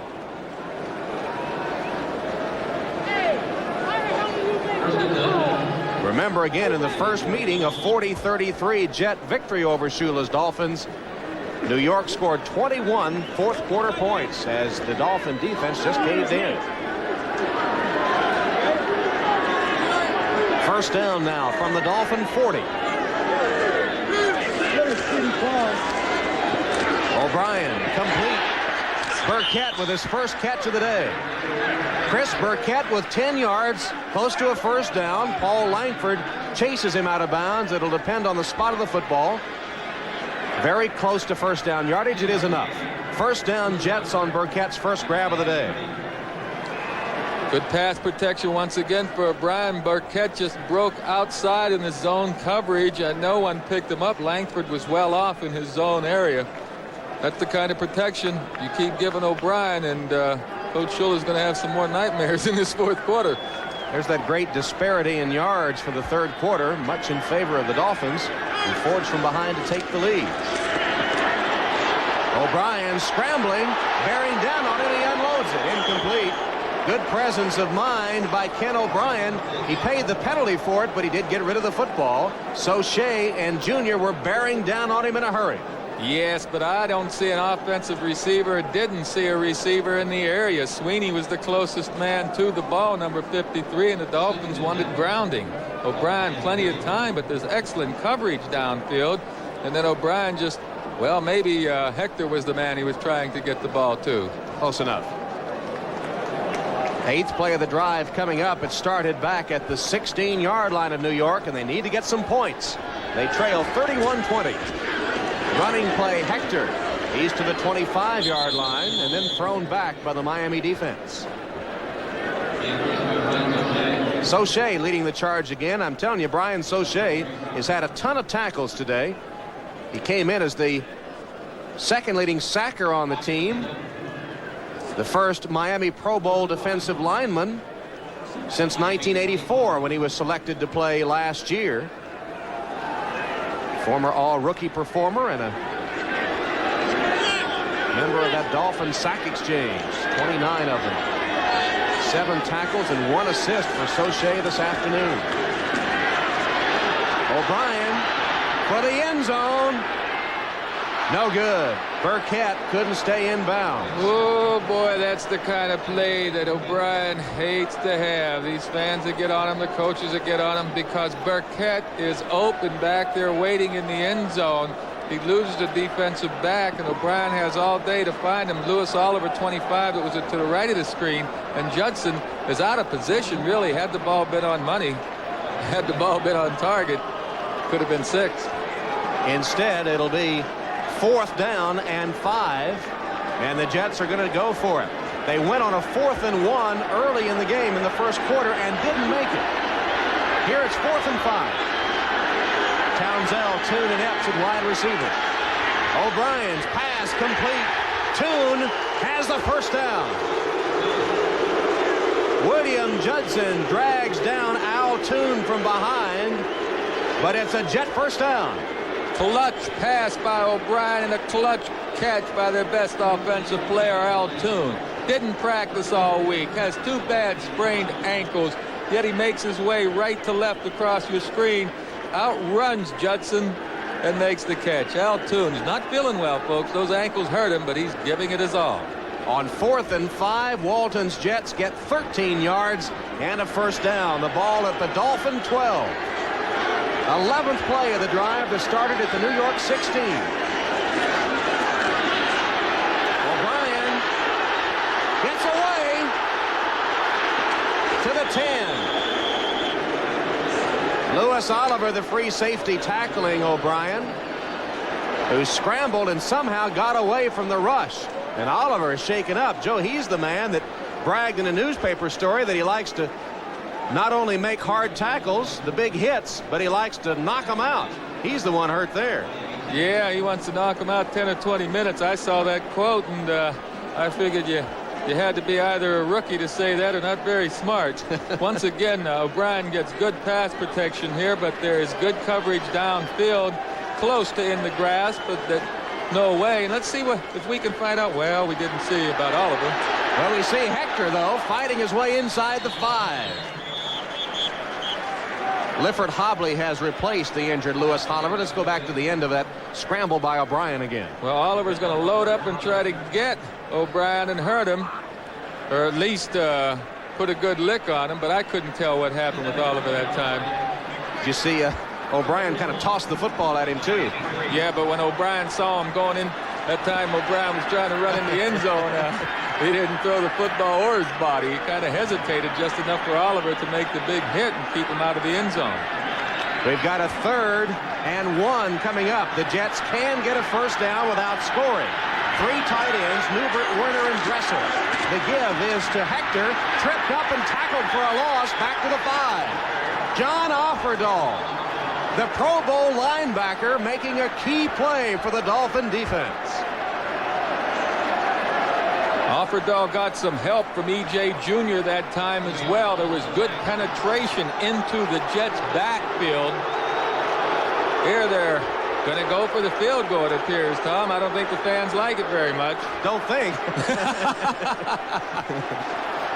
Well, they're down by 11. They're still going to need 2 scores after this. Well, they would have had a 4th and 3. This could be a fake. Let's watch it. Leahy. It's a 22-yard attempt, and it is up and through. So the Jets kick a 22-yard field goal, and there are some Jet points drawing boos from the home crowd. 10:02 left in the game, and we'll be back after these messages from your local station. The greatest. Walton on 4th and 3 elects to go for the chip shot field goal. And here's what the crowd thought of it. The chant of Joe must go was ringing through the stadium while you were away. Kickoff taken by Hampton of the Dolphins. And Lorenzo Hampton to the 20 before he's thrown back. Leading the charge, Ken Rose of the Jets. You know, now, Tom, is the time of the game that we're going to see if that Miami running game has improved. This is exactly what Coach Schuller was talking about, and taking the pressure off Dan Marino, controlling the ball with Sammy Smith, whenever they're late in the fourth quarter and they want to keep the ball away from the other team. They have an 11-point lead. No need to pass the ball if Sammy Smith and that offensive line can get it done. What about the decision to go for the field goal the last time there by the Jets? I want to stay out of that one, buddy. They got 3 points on the board, but, you know, they didn't make any first down short yardage plays earlier, so I guess they gave up on it.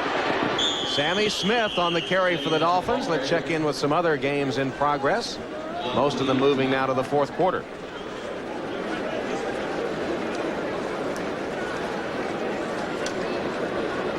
And Buffalo well on its way to a victory. They'll stay in first place in the AFC East. A big win for the Redskins if they can win at Veterans Stadium in Philadelphia. Yeah, the Jets got a break that time. Sammy Smith ran out of bounds and stopped the clock. They need all the time they can. Speaking of the Jets, of course, to be able to come back, and Smith just helped them a bit. Dolphins have 73 yards rushing in the game. Prior to this handoff to Smith, who breaks it big to the outside. Sammy Smith along there. Smith with a first down carry for the Dolphins. That's what Coach Shula is looking for, as the rookie from Florida State rambles on the left side for a Dolphin first down, as Shula plays a little ball control. Yeah, and he doesn't care if Sammy Smith wants to run out of bounds. That's all right. You keep getting first downs for us, Sammy. You can run out of bounds.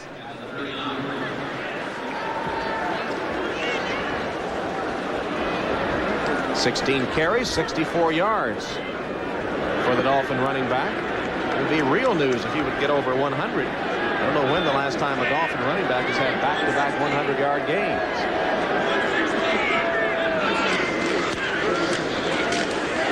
Smith again lost a yard that time, so subtract a yard from that total. Clifton and Radachowski combining on the hit for the Jets. A good fill that time by Kyle Clifton. Sammy Smith had a good lead block from Foster that time, but Clifton slipped right in behind Foster to meet Smith at the line of scrimmage. There's Clifton, who is in his 6th year out of TCU. Top tackler last year and again this year. Had 10 or more tackles 10 times last year. 10 more tackles in a game. Marino's pass to Hampton. And Hampton has it for another Dolphin first down into Jet territory to the 48-yard line, where MacArthur and Clifton converge on him.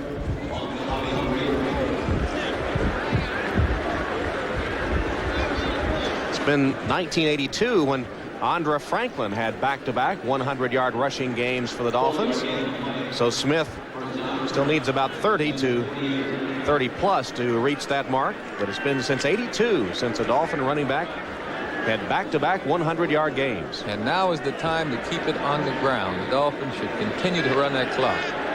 It shows 8 minutes, 20 seconds and counting. Smith met at the pass and somehow gets away, but they blew the play dead. Scott Mercereau arrived simultaneous with the football and stood Sammy Smith up. Good play by Mercereau, who was really the brute of a lot of jokes out there this week. His body fat tested a little higher, and the equipment manager, Billy Hampton Jr., look at that tackle. That is a perfect form tackle with the exception of wrapping up the ball carrier. Anyway, assistant equipment manager Billy Hampton Jr. stuffed his shirt kind of like a Santa Claus and went out there, and they all got on Mercereau a bit. With play like that, they won't be making any jokes about him. Mercereau was the second to Timmy Cofield in the NFL Strongest Man competition. Lorenzo Hampton for the Dolphins takes it back to the 48-yard line, where it will be 3rd and long coming up for Miami. I was just watching Marino out in the field, and he was warming up as though he were throwing a football. He didn't have one in his hand there, and he hasn't thrown for a while now. He did complete one to Davenport recently, but shows me Marino's a little bit cold out there. Sequels is the backup quarterback, and Marino is the #1 man, of course. The backups don't get much action if you play for the Dolphins. Marino seldom sacked with that quick release. That pass is tipped and almost intercepted. Andre Brown was the closest Dolphin to it. Marvin Washington was the man that tipped it as it left Marino's hand. The rookie out of Idaho.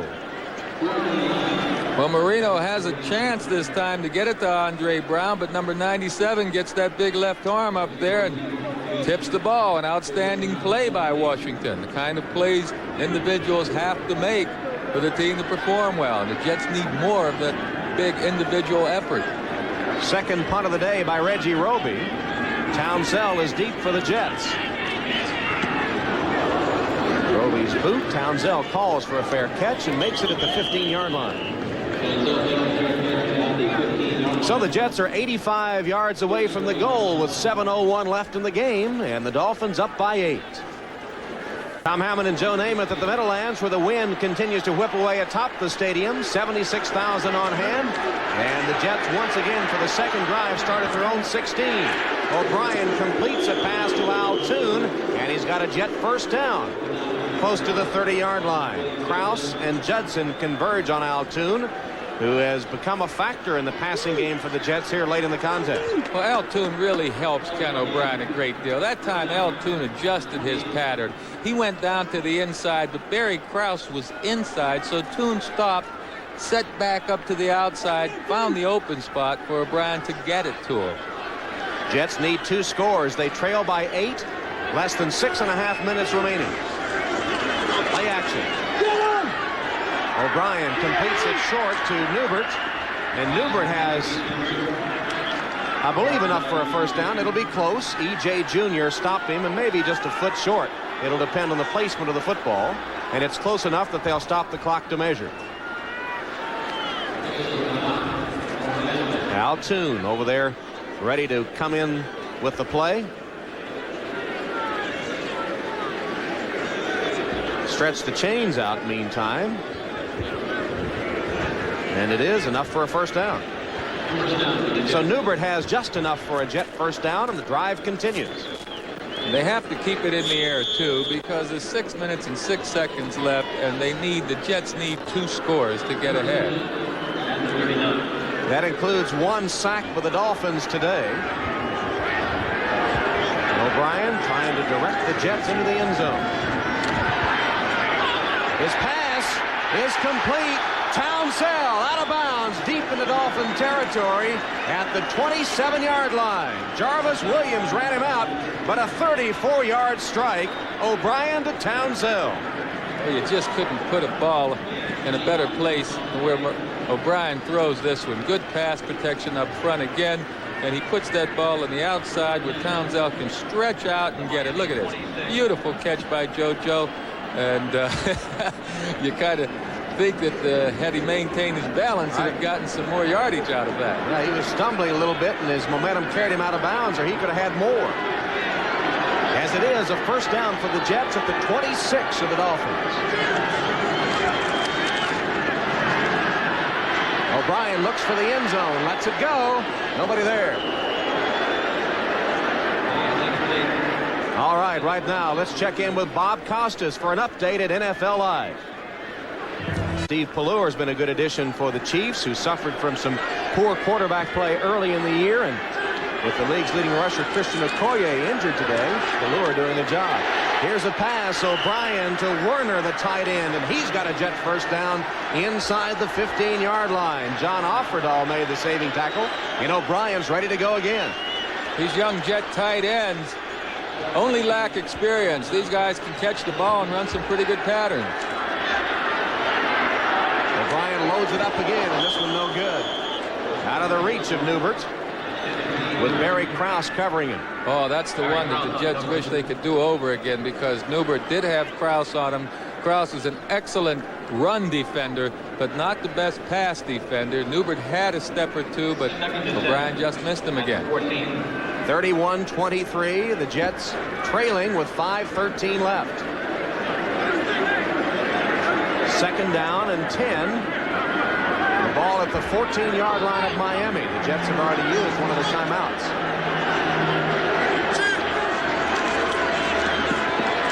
Protection breaks down, and O'Brien is down. Second sack of the day for the Dolphins. Offerdahl and Cross got him to the turf. And the Jets will use their second timeout after O'Brien was sacked. They'll spot the football all the way back to the 23-yard line. A delayed blitz by Offerdahl. They waited until the Jet blockers had committed, and then Offerdahl just ran around the center, Sweeney, who was occupied with Sauché. All right, the Jets discussing a 3rd and 19 coming up. They trail by 8. Now that Pallure pass tying the game in Kansas City as the Chiefs try to knock off the division-leading Broncos. Washington still with the lead at Philadelphia. There's our first final of the day. The Bears blanking the Steelers at Three Rivers. Here it's 31-23 Dolphins. 3rd and 19 for the Jets.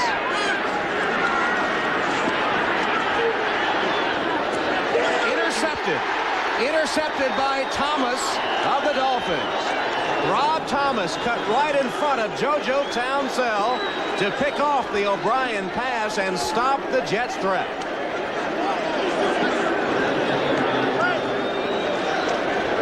Good play by Rodney Thomas. Red O'Brien all the way. The ball was slightly behind Townsell. Number 24 in the middle of your screen right there.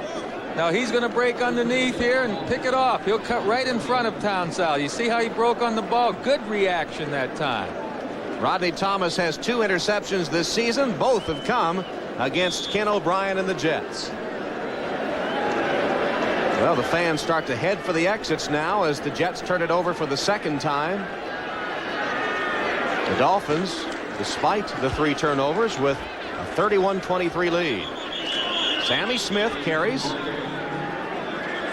And the Jets down to only 1 timeout. They need 2 scores and the clock working against them as it ticks away from 4:45. There are the fans who have voiced their displeasure at times today and now jam the aisles on the way out. Well, I can't blame them for voicing their displeasure. The Jets had last season, they finished by beating the Giants, a team that needed a win in the last game of the season. They had a good year for a young team, and then with all the high expectations coming into this season, they start off poorly and have gone downhill since, and that's the main reason that the Joe Must Go signs are hanging all over or being shown here today. And the Miami Dolphins completing a pass here for a first down to Jensen. The Dolphins finished a poor season last year and had come on to be a playoff contender in 1989. And as you know, if you watched NFL Live today, and as we mentioned a couple of times during the game, the Jets, I should say the Dolphins, have an easy schedule remaining. In fact, if you base it on the won-loss percentage of their remaining opponents, they have the easiest schedule in the NFL coming up. They'll be at Dallas a week from today, and then Pittsburgh, at Kansas City, New England, at Indianapolis, and then on Christmas Eve host the Chiefs in the final game of the season. And again, based on win percentage, that's the weakest remaining schedule in the NFL. Well, they may not catch Buffalo, but that wild card shot is still there. Lorenzo Hampton to the 30-yard line. So spirits high on the Dolphins side of the field. Across the way, Ken O'Brien and the Jets, who at one time had a 20-3 lead, see their hopes for turning their season around fading into the dusk here at the Meadowlands. They had beaten New England on the road last year and had hoped to have a win and a sweep of the Dolphins today to set things going in the opposite direction, and apparently it will not happen.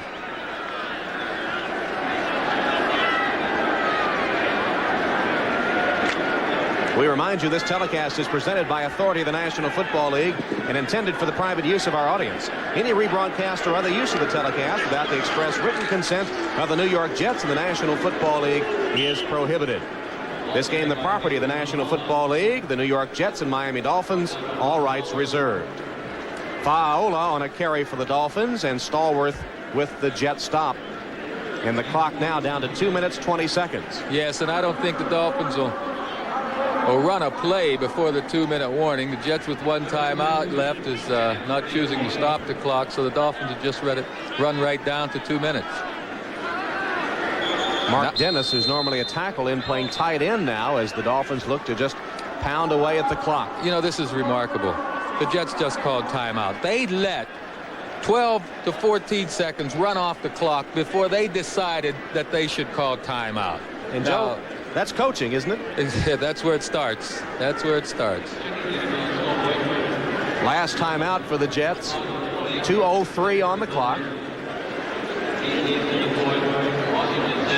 Well, coming up next week, doubleheader week here at NBC. The gang at NFL Live will start things off for you at 12:30. Then you see Miami will be at Dallas, Kansas City at Cleveland, Buffalo at New England. Then the second game of the doubleheader, most of you will see Seattle against the Giants and the Raiders against Houston. We understand O.J. Simpson's going to play golf against Lawrence Taylor this week, and he'll have a report. Have a report next week on NFL Live, and I know there'll be a lot of 4 going on out there. Balls will be spraying all over the course, won't they? I might have you as a late entrant in that game. I want to know who's going to keep score. OJ's a pretty good golfer. He's been working hard on his game, and we know LT loves it. Penalty marker down as Hampton on the carry for the Dolphins as we come to the 2-minute warning. Let's see if there's a penalty first. There is a hold against the Dolphins. Holding. Offense. Number 88. 2-minute notification. 2-minute notification. Brad Kinchin on the hold as we do have the 2-minute warning. Dolphins continue to lead 31-23. AT&T, the right For the Most Valuable Player Award, sponsored by Budweiser. And today's MVP is Miami quarterback Dan Marino. Budweiser will make a contribution to the United Way on behalf of all the MVPs selected in today's games. Marino today with his 35th 300-yard passing day. He passed for 359 yards so far in this game, hitting 18 of 34 for 3 touchdowns. He was picked off twice. There are the numbers on the day for Marino. 300-yard game number 35.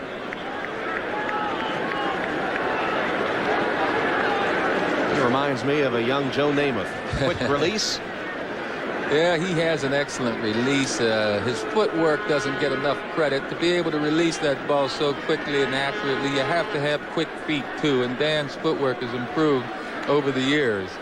Oh, boy, there's the old number 12 alongside. And they still remember you here alongside Maynard's number 13. And several times tonight when this stadium was full, they turned around to the broadcast booth and waved for Joe. In fact, a couple of them even asked you to suit up today.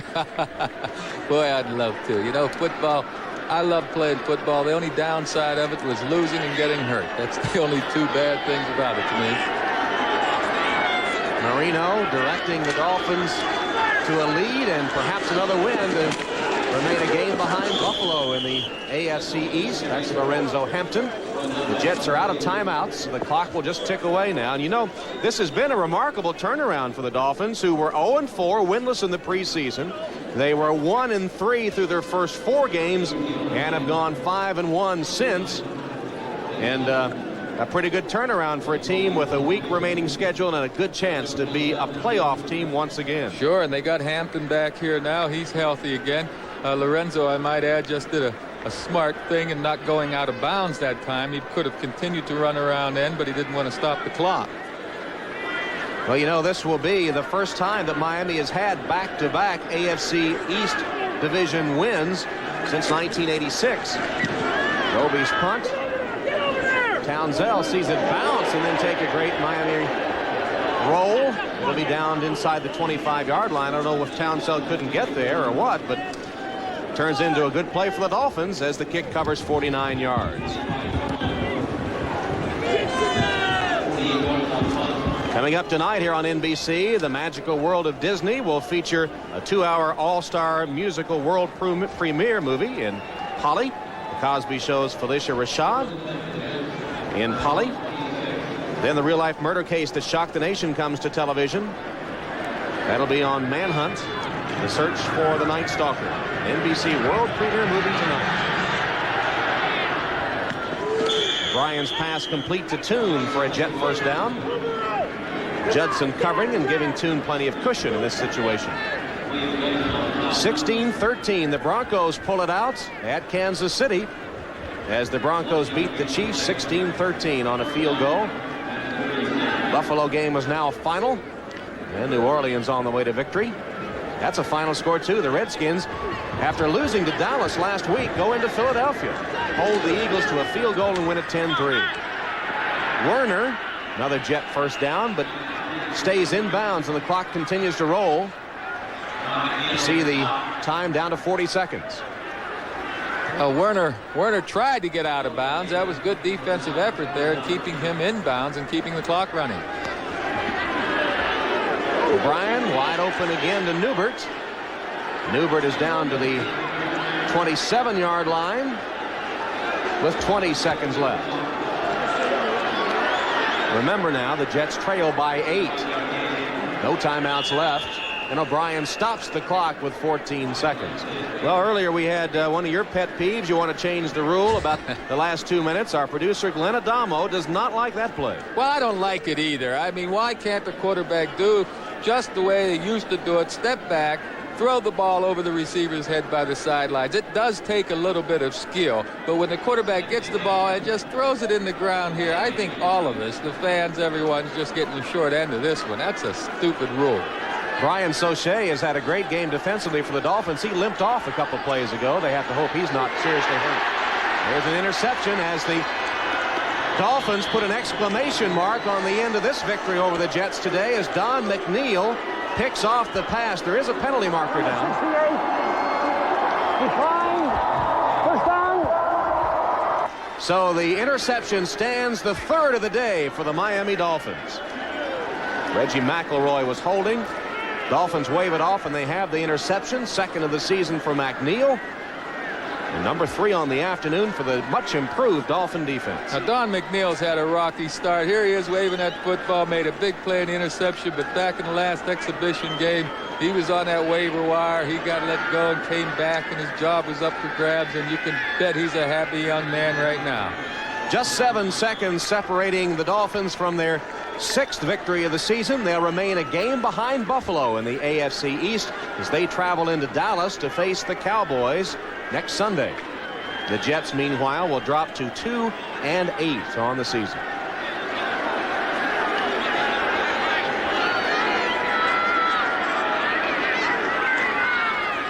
Marino just nudges straight ahead, and that'll kill the clock. So after losing to the Jets at Joe Robbie Stadium in the 2nd week of the season, the Dolphins come to the Meadowlands and extract some revenge from the New York Jets as the Miami Dolphins come from behind to win this one. At one point of the game, they were down by 17, but they scored 28 unanswered points to wrest the lead from the Jets and then hold on to win it by 8. Final score from the Meadowlands, 31-23. The Dolphins over the Jets as the Dolphins win for the 6th time this season. We'll be back with some final comments in just a moment.